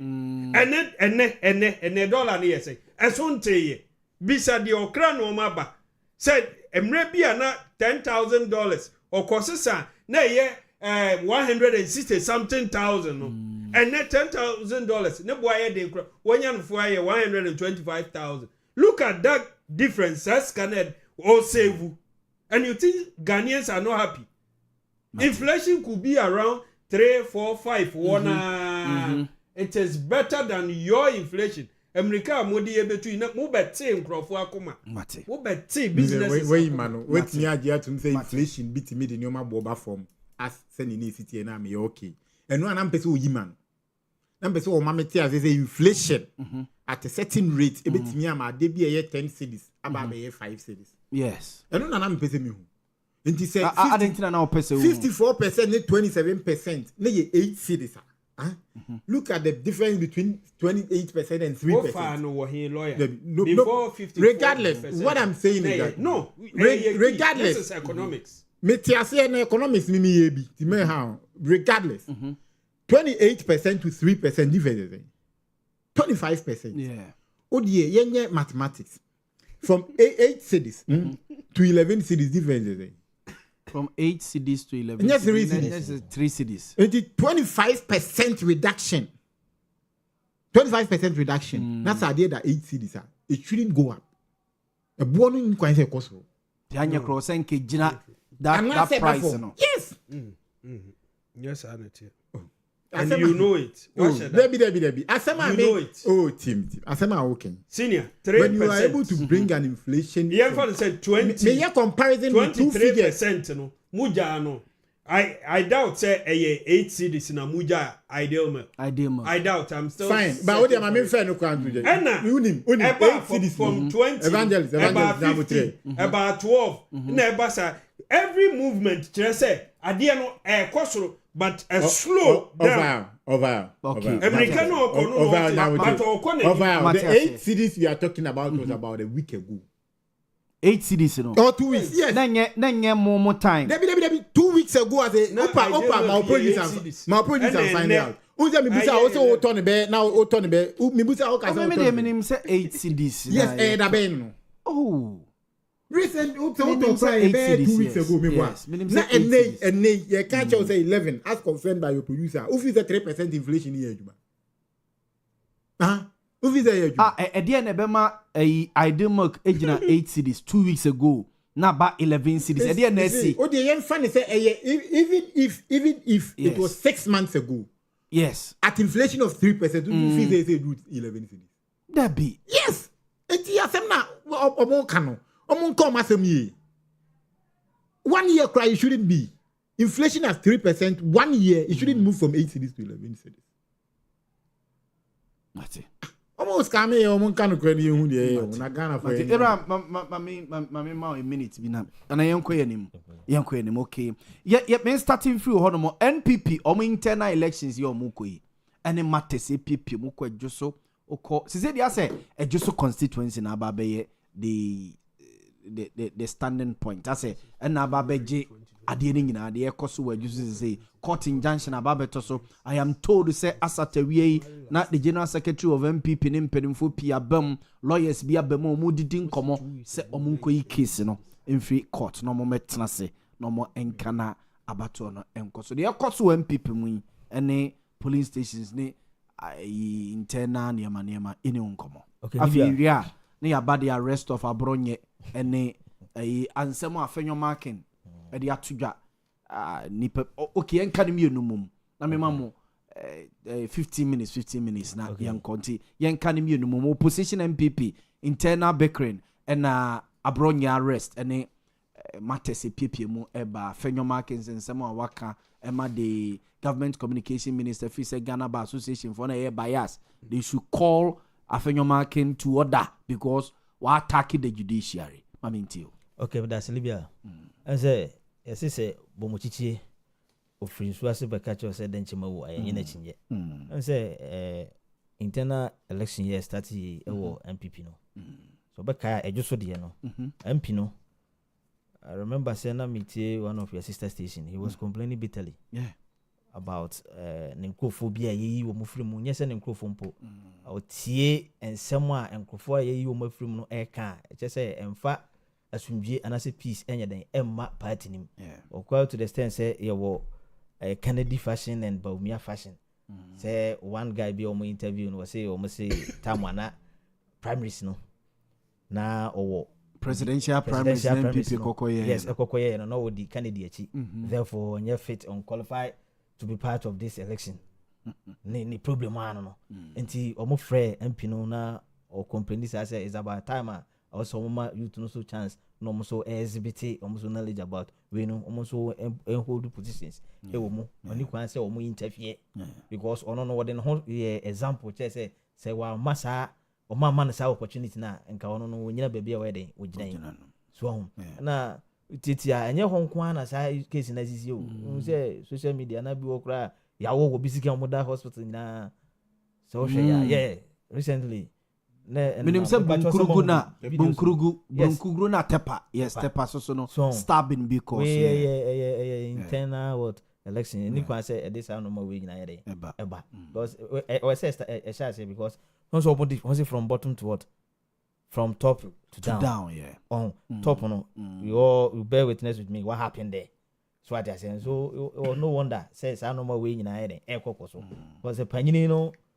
asa akura do di akire no osua do di kan dey nante e sha say for flag bearership ohun dey see here so what I say yeah warning nkofo bebre benkodi we achi obe lusu ministerial position and so ever so ho enti no enya nwanwa say aha say no sa no ma we nyina yede ekoso yes lo me say adwobre we no efiasem enti omu hunu hawa ombefa so mbeden ombe solve na mo amode akitua yi na muntimi solve dia na ne de kese no ma de ne besi okay and honso na sha se free ba no ne dru general election na bon say ye de nkofo abegegina on ntokwa ne ade ti esre omo a hwe si ye omo an kasa fiasem omo hunu kwan sa omo hunu kwan ombefa so asisi omo nsem because omo de ba bonten dia omo si omo tuma go fin wa bonten dia ye beka ha no bi na me de aye a reference America no bo bi e sha se free ye no ana ababesi asie ti so so si empanyifo no ye no mayie ama said ye can fair credible said dahwa ama bibia ye kama I don't think say can bet descend down ama sa no ma we nyina ye akoso sa na ntitwitwa no ene fashion no ene na free suru ababesi down na ye hu sa no ma ye hu ye nyina no good ana fin so abronya sema o kano an say me no ya na me pe history pa both MPP and NDC said that share those days everybody in the see time wana NDC minority no what happened no munyuma no mo to the saying culture of what silence and ameboa and then omaba mu MPP so to the same word song and I think a team the politics of insult no say near hu ni say commentators aba say woni matem didie na onim kasa twitwira they don't recognize you wano nye ya yes wano nye ya you recognize you enka be din be wanwa say akora ketwa betuma fa camera sinanim na odidi panyimu a ohun no da statement na odinatem ohun no da o sanse panyini bi hye na se nti wo kan nsɛm a ɛnse ne mfata eni kwan se obi kura yɛ ɛte na me ka sɛ de odi akye no osia de odi kan nante so ya ntea no ya bodam so ya bo frifie abro nye wo hya se free MPP party no their own party wodidi bebrebe atam including their flag bearership Dr. Muhammadu Boamah kura wodidi natem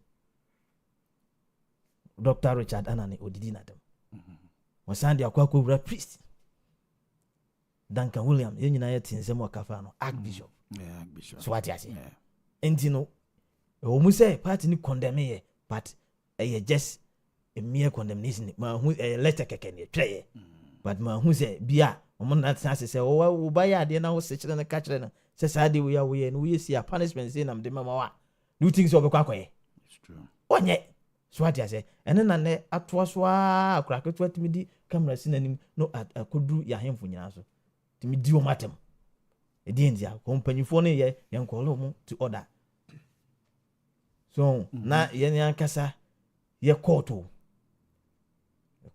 atena se di asema hwensema oka full of grammatical errors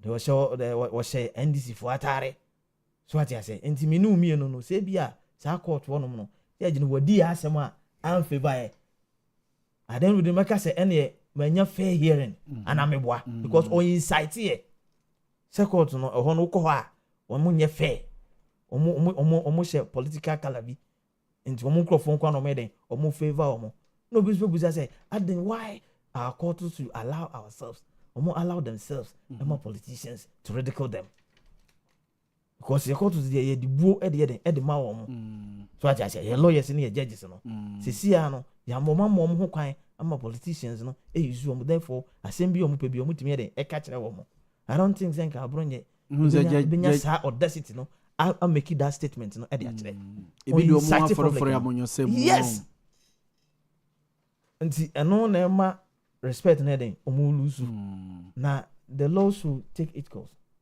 na take enye as a deterrent to other politicians obi a obe man no ayden etia ye court no yemfa no mfa emrakwa no so ye obi hu an say party supporters akwa gina court entrance in solidarity with so for what the nipa ne ye ne de yan calling in order they say say no ma ekoso nyina no eno na they say obibi ye onkofo from TikTokers NDC TikTokers and your MPP TikTokers so na ye influence wo mo no mo kan sama ense na nyere emfata akwa kodu ye hemfo so ye won krofo a almost ye insight wo mo so mo need this particular group atem we must need this particular group atem because a shall free politicians yentuma so ano ana fe dia samba bedu ye hemfo so nti hemfa na ye cheche wo manade akwa kodu so nti media maka masaka biem these two political parties are twins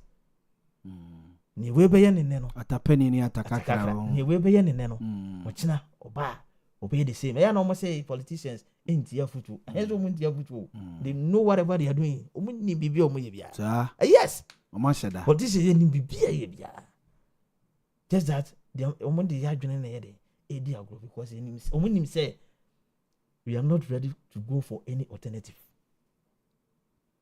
Yanya ya say yes, say ya dwene. So what I say? So alternative no so be omo ho meye Ghana for akono ntia. Ti na ma Ghana vo. Uko be bia omo bia ye otu bejo political party. So omo na jawo hu se ba ko be ketua bi kika no ho ba. So hu uko UK ye otu political party, two leading political parties.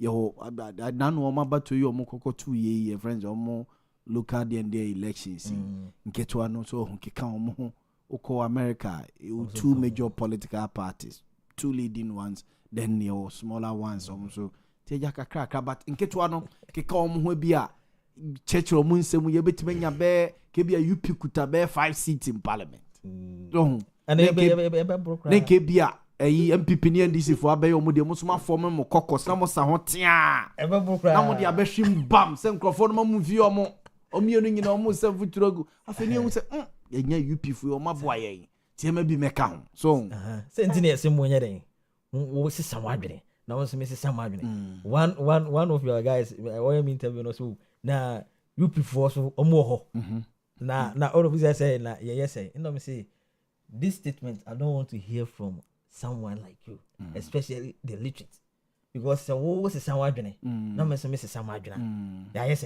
yeah, you mean. So what you say? Inti these two political parties are there. Omode ya doing. Are you happy as a literate? Mate. What you say? Inti o say yes, someone doing. Every sound no more air den. Air cost no. So said the bear. So we say ya two aba. Na you say UP. Any of these two political parties. Bako. Yes, say a runoff. What do you think will happen? Hey, come on, you. Yes, yeah, do. It will put them on their toes. Yeah. What you say? I said, yeah, now the third fourth is coming. Now, dear Bentin Abama, Speaker of Parliament, Abambaben, Ebeka said Ghana needs third fourth. Yeah. Well, you experienced politician. What trans analyzing will say this time, these two political parties are here. Omodo man are going to ditch. Yeah. The here third force. Yeah. So the third force supposed to be Alancha Martin. GTP. Exactly. Great transformation plan. Yes. That's right. Now, you from the go, na Ghana, and then come. Now, okay, UK, any American. Yeah. When you say UK for colonization, or more what we called a national policy. Yeah, every developed country be our national policy. Yes. Share or monarchy. In the political party, be your vision and mission should be in line with the national policy of the country. Now, if we say these two political parties, MPP and NDC, omunim say UK, omu yusu. Your National Development Planning Commission was authority be or your good. We even have state directive principle. Good. Day in day out. Libya. Me know day in day out. And to say Accra, Kumasi road. Ni pewu. Bebre. We can declare quantity. Your national policy. I remember say, boss, mine. No one feed I used to follow him. What can what happened? I didn't know. I see you. So we are own enemies. Sure. Within the Abraham Champon work Yellow Army team, no na commander da no asante mantemase. You tighten the head. Yellow Army commander. Yellow Army commander. Well, commander. Commander me da so ati. Commander. Mama kai message we da be. Memra lawyer. Oh no. Mu as your commander. Kwame na acidity ahafo achire nsia. Message we there evangelist or say Mr. Host, my question is that what significant impact or role does teen students or pro forum play is more vital than the NDC communicators, especially the callers and texters. We played a crucial role during the 2024 elections, and now that the NDC party has secured political power, they have neglected their party communicators. If care is not taken, we will boycott all party activities come 2028. We Kwame na acidity ahafo achirinsia and no ratio we Kwame na to Africana. O to Africana say. No, that's what change so. Oh, and Kwame na pa inflation 3% you know. Oh, lawyer. I'm so making Kwame na wanya message. Calvin Opoku Kusi, aka Bossu. Or say the show is live and color. There were overseas, Kwabri East, about 1 so. Or say greetings to the incoming Asante Regional Deputy Secretary of MPP, Lawyer Kingsley Bonsu Chiche, or say Ochiano. Okay, lawyer mami mra honomo. MPP, now then I'm more to buy internally na kikri. Remember internal issues. Okay. Let me handle Abronye. Good. Emede pa mo senior afenyo marking mo comment judge ne boni oyɛ dey so or remande abronya ne boni yɛ dey enimrem oba anya abote okay Ghana lawyer e ba bill ho nsema o ye omra bebrebe ye wo president bebrebe na o hwe ye mra kunini 1992 constitution na article 125 say justice emanates from the people of Ghana. Yeah. But the exercise of that justice will be done by the judiciary. Yeah. And it is going to exercise that power within the welfare of the people of Ghana. Within the same constitution, Article 296, it defining what we call discretionary. Bill, Section 95, 96 of the Act 30. See, bill, conditions, they also need accused person to me a meeting or convincing court as an court. Section 90, 95. Section 95 of the Act 30 criminal procedure. Okay.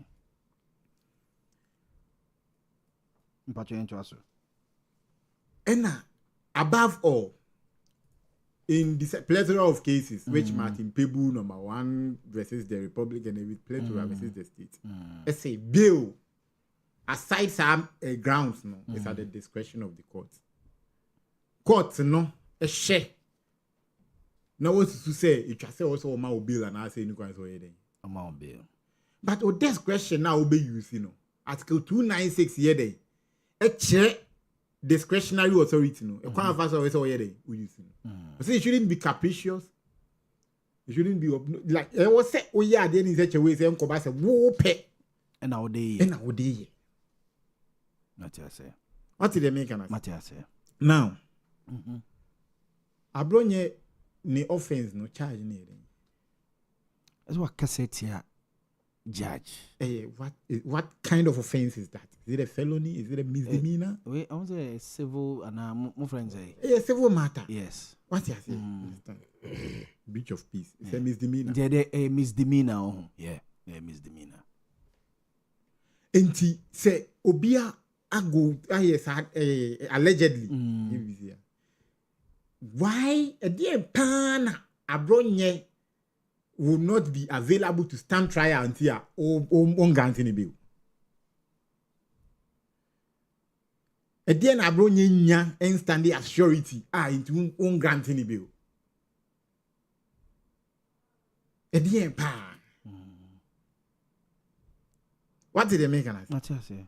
Enti ye won yoma bi wo no ma the moment a court bi be no one crowd tenchen obi an kan so say Abronya aya de papa court the law is going to deal with him emra no hwe na say wo say adisem no kan ni kwan say wo kan emra na nkasa wo do but the rules the laws governing bill no any offense no need why do you say Abronya nko wait for 2 weeks remand for 2 weeks. And I say I'm remanded into BNI custody for 2 weeks. For 2 weeks. And say my me making an inch more me. A DNT no say, oh yeah, judge. Go to that extent. What did they make an say judge no the discretion no they so they are brought your call. If you say oh yes, I say no. The proper manner. That is fine. But on Munga there is jurisprudence. My home can say with me then. Say or disagree with the decision of a court. And after your statement, clearly saying no, he disagrees with it because if you say the laws governing bill was not applied. They were not applied. And he said Abronye statement will make ye allegedly say what cancer asem.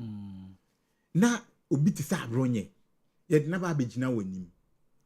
Now if you say Abronye will not be, you see per the Supreme Court decision say one the major ground say obetimi dey refuse bail. And he say if the accused person wanim will not be available to stand trial. Abronye or going. You see, ade ba ko a me a lawyer. Say judiciary no ye betimi atintim enya amagana fo nyi mu gidi a efriyen a o the judiciary na was omutimi protect omu first o. No other institution. That is why I practice separation of powers. Yeah. What do I say? In our your practice of separation of powers, if you say yes, checks and balances, one particular institution. But over Article 127, independence of the judiciary. Independence of the judiciary. Because you need baby a judiciary near the ejina.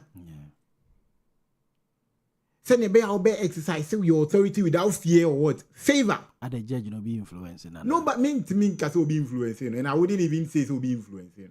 But Rana media who are coming in Semna Macan. Me, Paddy, I disagree with the judge. So, my bronyas are. I disagree. Men Kaseɛ Ebia Obi Shenechi, and as Obi Shenechi, and no, I have no facts to that. But I disagree. But the business of free Senenka senior fenyo bitimi afa kwan bebre so presente asem no dan se you see call no. That is fine, but it is becoming too many. Emperor saying the amount for Odia Shew, Giok. Yeah, Kofi Juma. I'm told to say he's still with the. Look at the conditions. Wait, Yoko, yes. Check conditions. Yoko because bail condition he. What you say? Basana, tension of visa. Adentina, was say yes, I'm married.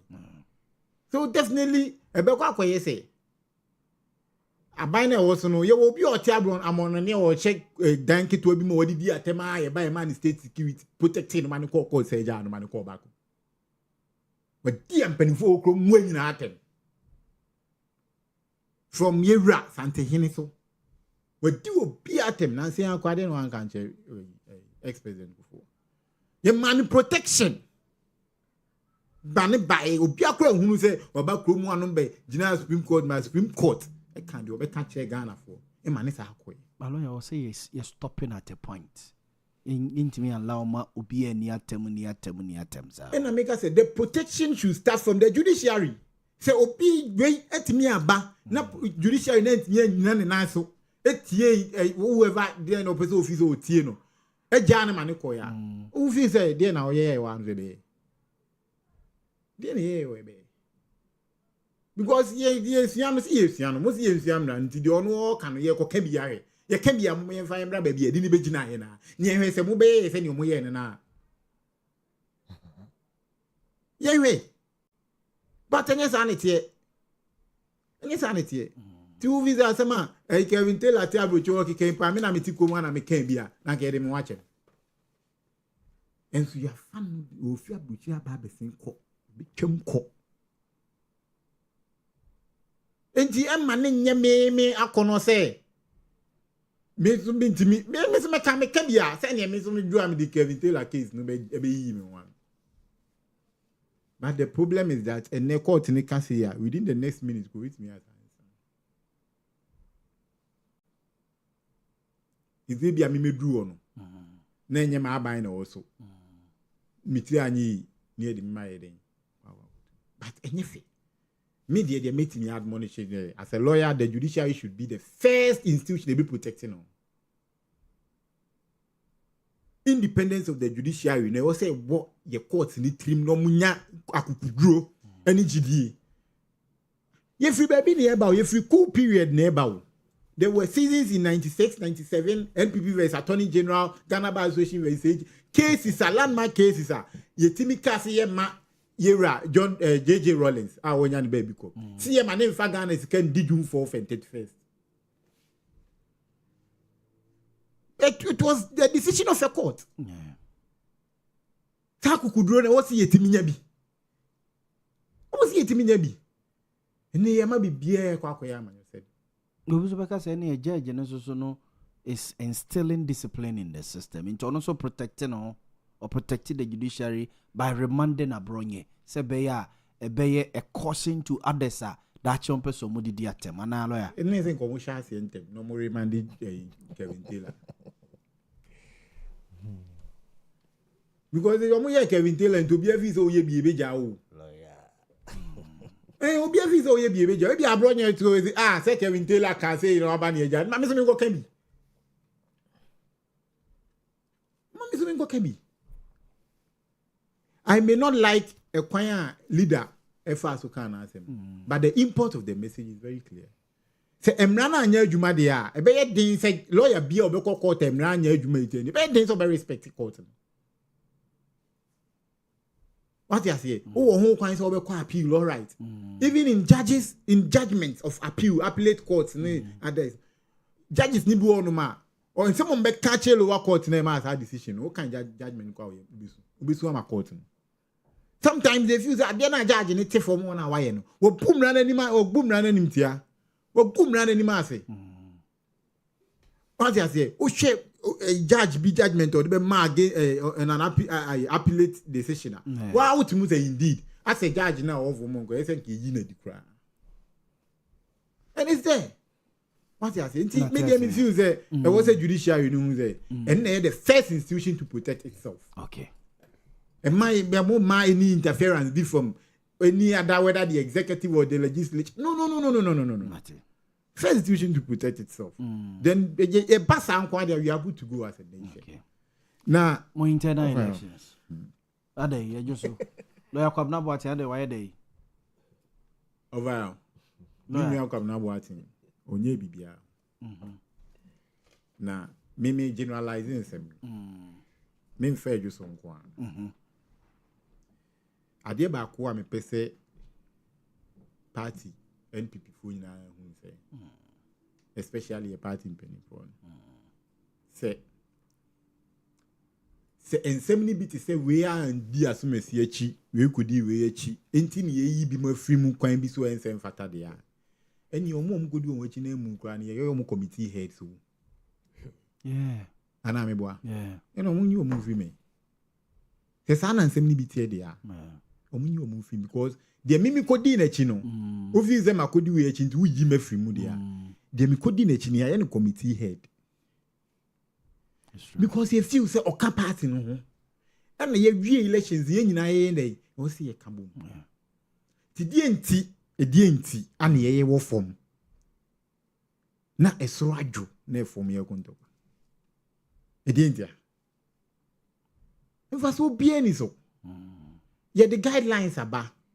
So who feels say, oh, crime business, oh, you will be free man. If you ain't to Aba, and you say, Minya Abraham, evangelist, a cover form, na me person obey police station. The cover form, the contest. Me ain't to Aba.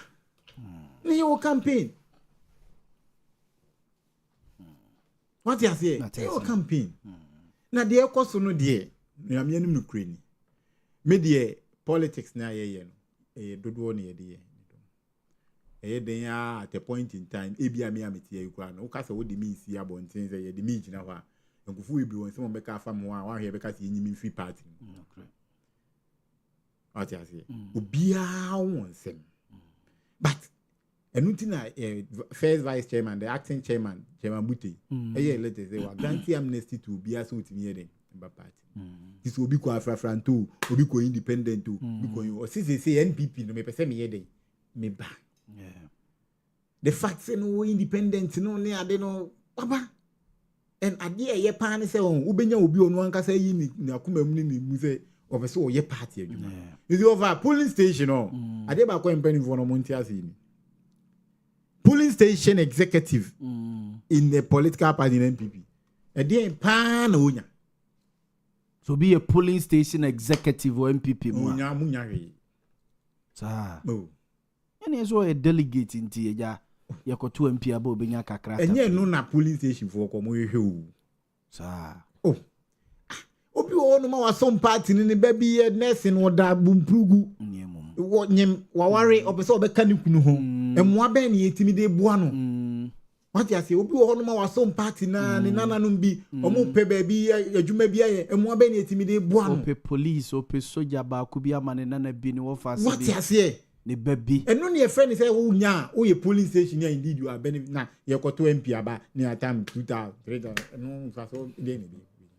That's a lawyer. What you think media dey make an say. Benifo no kan hu say, nya o mu nya hwe achi no.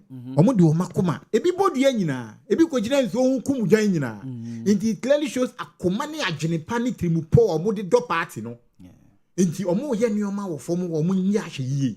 No mo ma pepepe ye nyeden, enya adwuma. Because obi a onya hwe no, uyi na free man no so okoto dwan, okoto na njie, mikoto snap, e de akobodua. Na enye de onya ntia.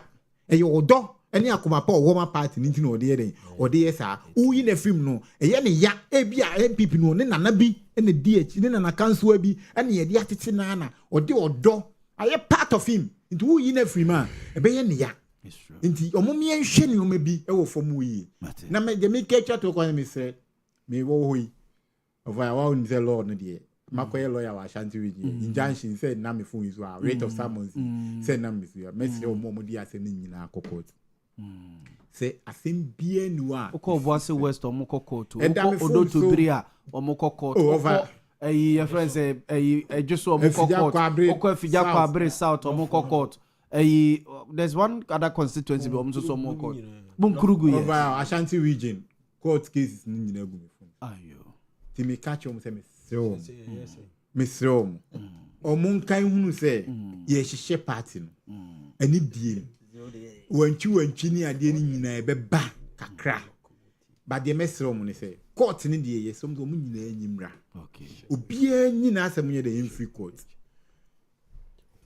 processes are ni procedure o why the berries of the matter no me gidi say make say empanifo so ye de 8 regional review committee national ne ade yemfa sa kwan ni nyina ye ntenase de o wo pepa so person some party no men share south yato ya bayi ya acclamation ni ade bibia wi kama boko nje fe na nsem ni ho but if you say nsem ni bi won ma yetenase ye meeting ye ne regional rep no ni yakasa na yi aheden ato yi ti mesrom omunyi free court no mo family fee mate ngidi e the lawyer Kingsley Bonsu Trichie or second vice chairman MPP o menhia south and enei osre delegate semon for tumi man no me deputy Ashanti regional NPP secretary mame nko evangelist on evangelist mame emra ho no mai chairman evangelist say maka say MPP internal crisis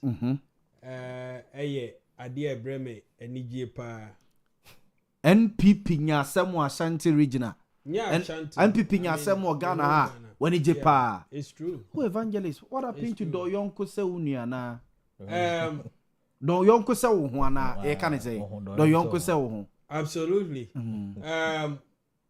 MPP in some no I like the demeanor of lawyer when it drew MPP I won't say imagine say a NDC in someone kanya sa na obeka no sa ko be ha na ni on so far I say wanya injunctions ni nyina e wo ni phone so lawyer dodo was saying the last time I checked it was around 15 e bia beka o consequence dey way we dey akwa bi no si atare bi woni bi oba ihia so yes po yando na be hwe nhia so na me bo akwa no de nam obi shira ata ozu atare obi se meka ma se bo obi shira ata ozu atare we ebu na tade ne fa no be ani ebu anze ne de we ade ebu no ni bi o consequence injunction ne we o de we po yando na be hwe nhia so wa wadamfo wa unu akra he is my brother yes senior okoye wo ada uti bibi o ha na uti bibi o ho so far nhia so has been very calm that one I think say hoso no opoma wo ho opoma no ho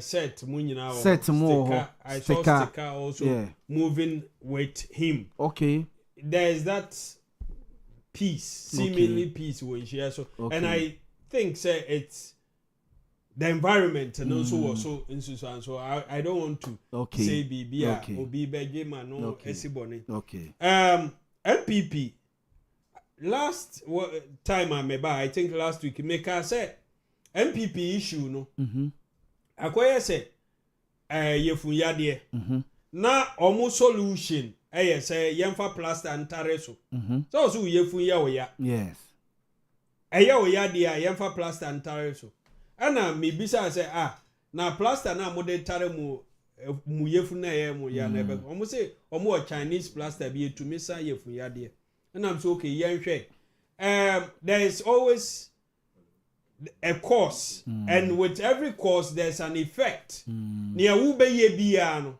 Bible say near wo guo no eno na wutwa MPP can put their own fingers in their armpit and tickle themselves no one sere omo fa omo sanche omo motum no omo nunu no one sere gidi part said ye ani gie sembi esi ade na ehya ase na mo ye mo adwen say mo be ye top to bottom approach, you know. On every platform, my videos are there on TikTok. I kept saying, say, at the assembly, for them, etrimopa or mode share, sanshi share no mono. Me kabe mi The first one here say, ye flag bearer no. Say ye in temua. Na yes shefri asia. Dr. Mahmoud Boamah will be found wanted. And they didn't want that. Ebeye ngwase amomo. Inti ye use all delegates na ni entum free soro. Ye wia ya behye form every form akosoro.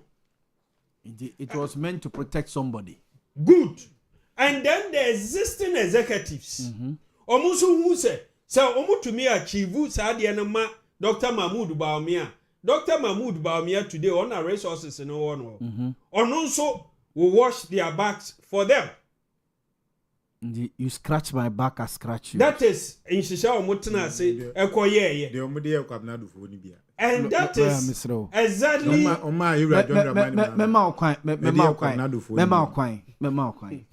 that is exactly what is playing out in Yenina Yenim, and we are all observing. So far, Oshe Omo elections at the polling stations now. Confusion baby a confusion in you know. Then you know say Dr. Mahmoud Boamah camp no upper hand. Sir, I tell you. Na say share so de na hoso so yenim say ye sticker call Kennedy. Sticker de Ken elusu wo ho. Ishia so ye Boamah. So omoto presidential primary. Sticker himself. In share so ye NPP. Sticker himself is having issues going into the primaries, you know. Primaries yes, when no to me ye gidi because already no mama no one slap.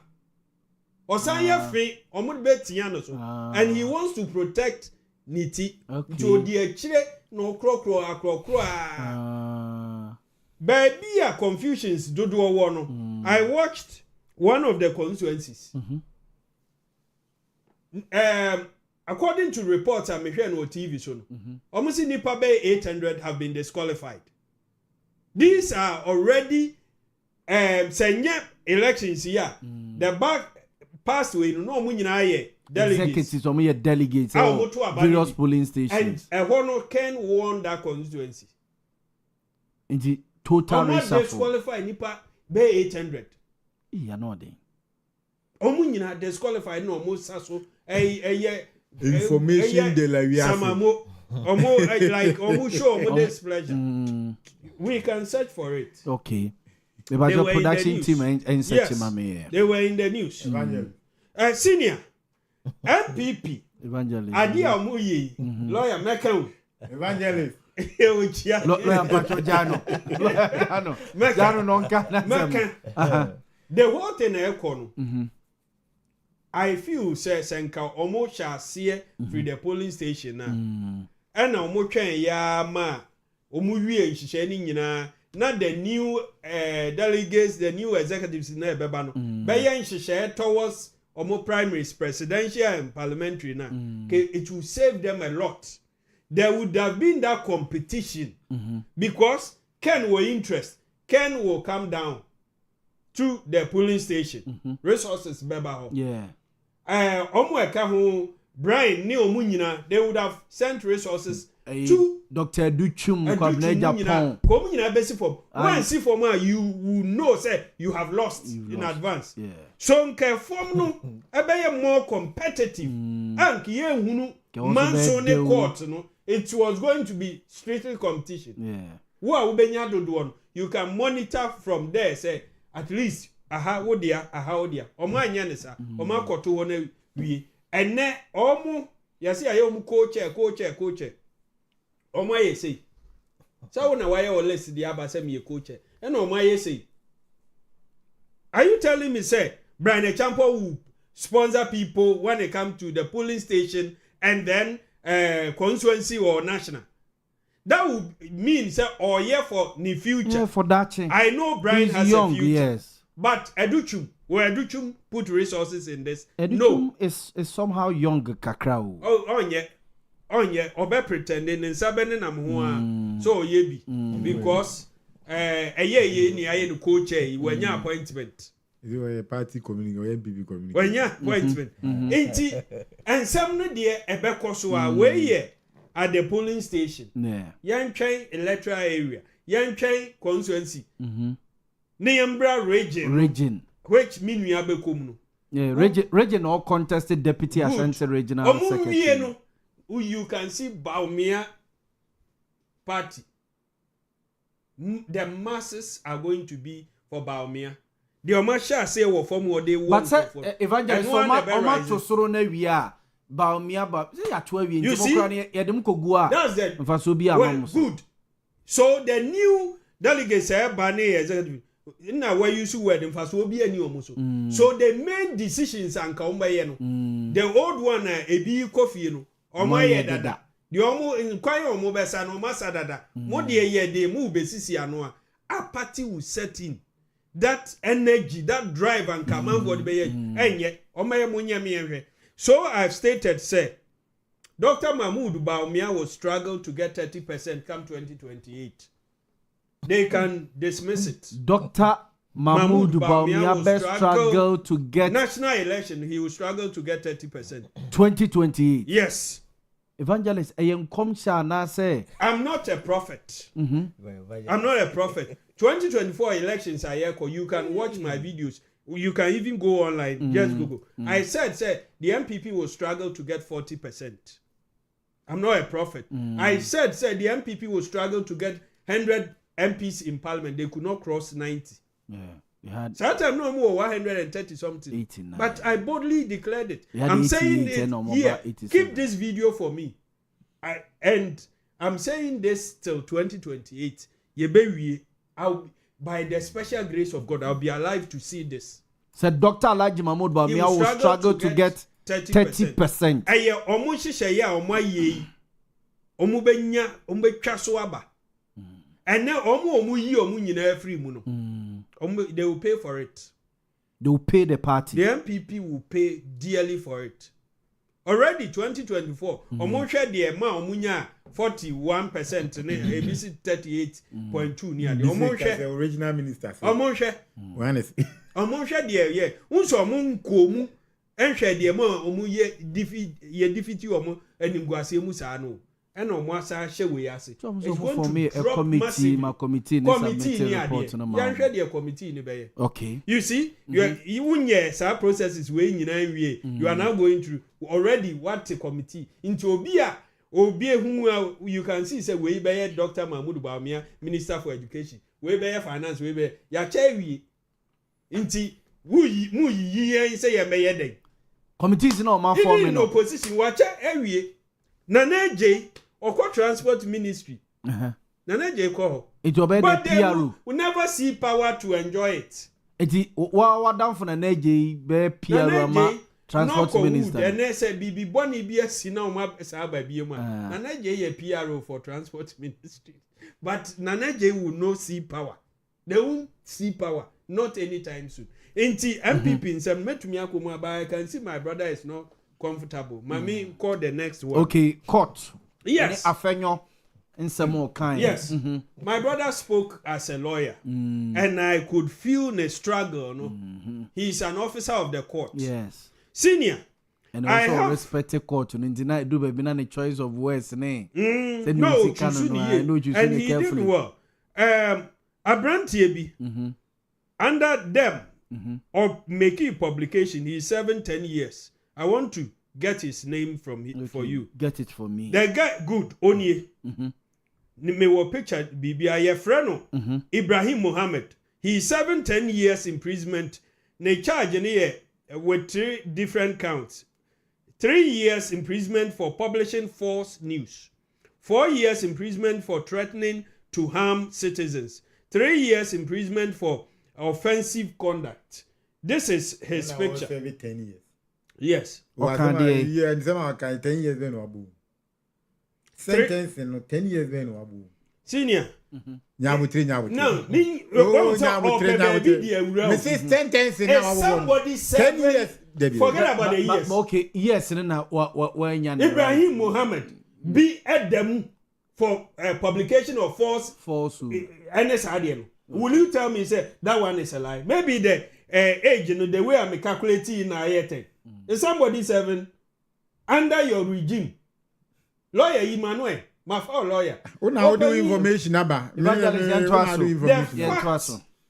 Animal rare who say Ghanaians, I'm telling all of you. MPP, one Oma who said they are not attractive. MPP nya kono. And one of the things Amubema or man heat about Mamu, I say Omu use social media. No. Go out there, say anything, you will be picked. Go and insult. Ka the obeka bia ka kasafibia, ye bechew, ye bedi mwachi, ni abeye dede. Why would Dr. Mahmoud Boamah letter no Troyan? Yeah. At nowhere within the letter, no condemn any of them. You see? Condemn them, nasre. And no people will see that genuineness. Me baba ufie, petre, wabe se u TV ana waka unkwa yegu. Me so me banuma, vima me de bane mensa ama maso no, ukra mpo uhu ye no, urefi unkwa na me bane, ama ukra, jai, oya akora. On se ma solve problem biu, ma nyambo no, ana me bono krampo a what sanso apply what feely say no, this is a parent who punish wrongdoing. But Dr. Mahmoud Boamah went ahead and let's see omunyina yachiwe na yayewe no de abronye beshem. What did abronye do? Cause and effect. Once omonka the abronye ye you. An officer of the court, you sit down for somebody to run a judge down, say, or the bottle na eguniti. Adiana judges di go muti na ye bottle. Is a sack. Why are we doing this? And you are able to target a court with court 9. What judge needing no one running it down. You pick you. And then the leader for parliament, micro minority leader, Apenyo Market. Now let me look at Apenyo Market. Apenyo Market, before he became a leader, he was handed over 139 MPs to lead them. 137. 138 MPs. 138 MPs. After 4 years, Sena Aka won in 87. You call this a leader? Is this leadership? Well, you can't blame Afenyo for numbers in our Oh, okay. Then what's the use? Say, oh yeah, leader, or more MPs in our Obia call elections on the various constituencies. Okay. At Omodemo, anyway, Juma okay or constituency on the year, Dr. Kaseɛ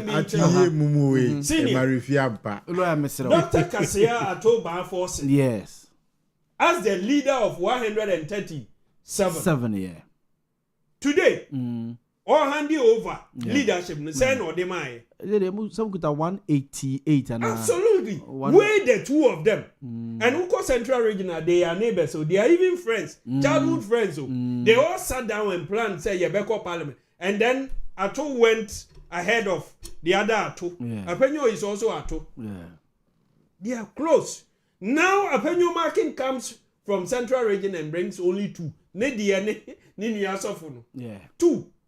Two. Joining team for there are some regions in Ghana. MPP doesn't have MP. About 4 regions.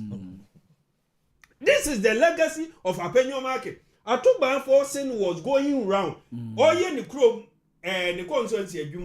went round the whole Ghana because he saw himself as a leader, held everybody's hand. the support they needed, he gave them. Ashanti region, he was here. Yeah, I know. And was able to even add on. Yeah. This is what we call leadership. And then Apenyo Makin says that I have no respect for him. He has no respect for the judge. Yeah. This is an officer of the court. Apenyo is a lawyer. A qualified and practicing. And he says he has no respect for a certain judge. And he further says that the judge is an NDC judge.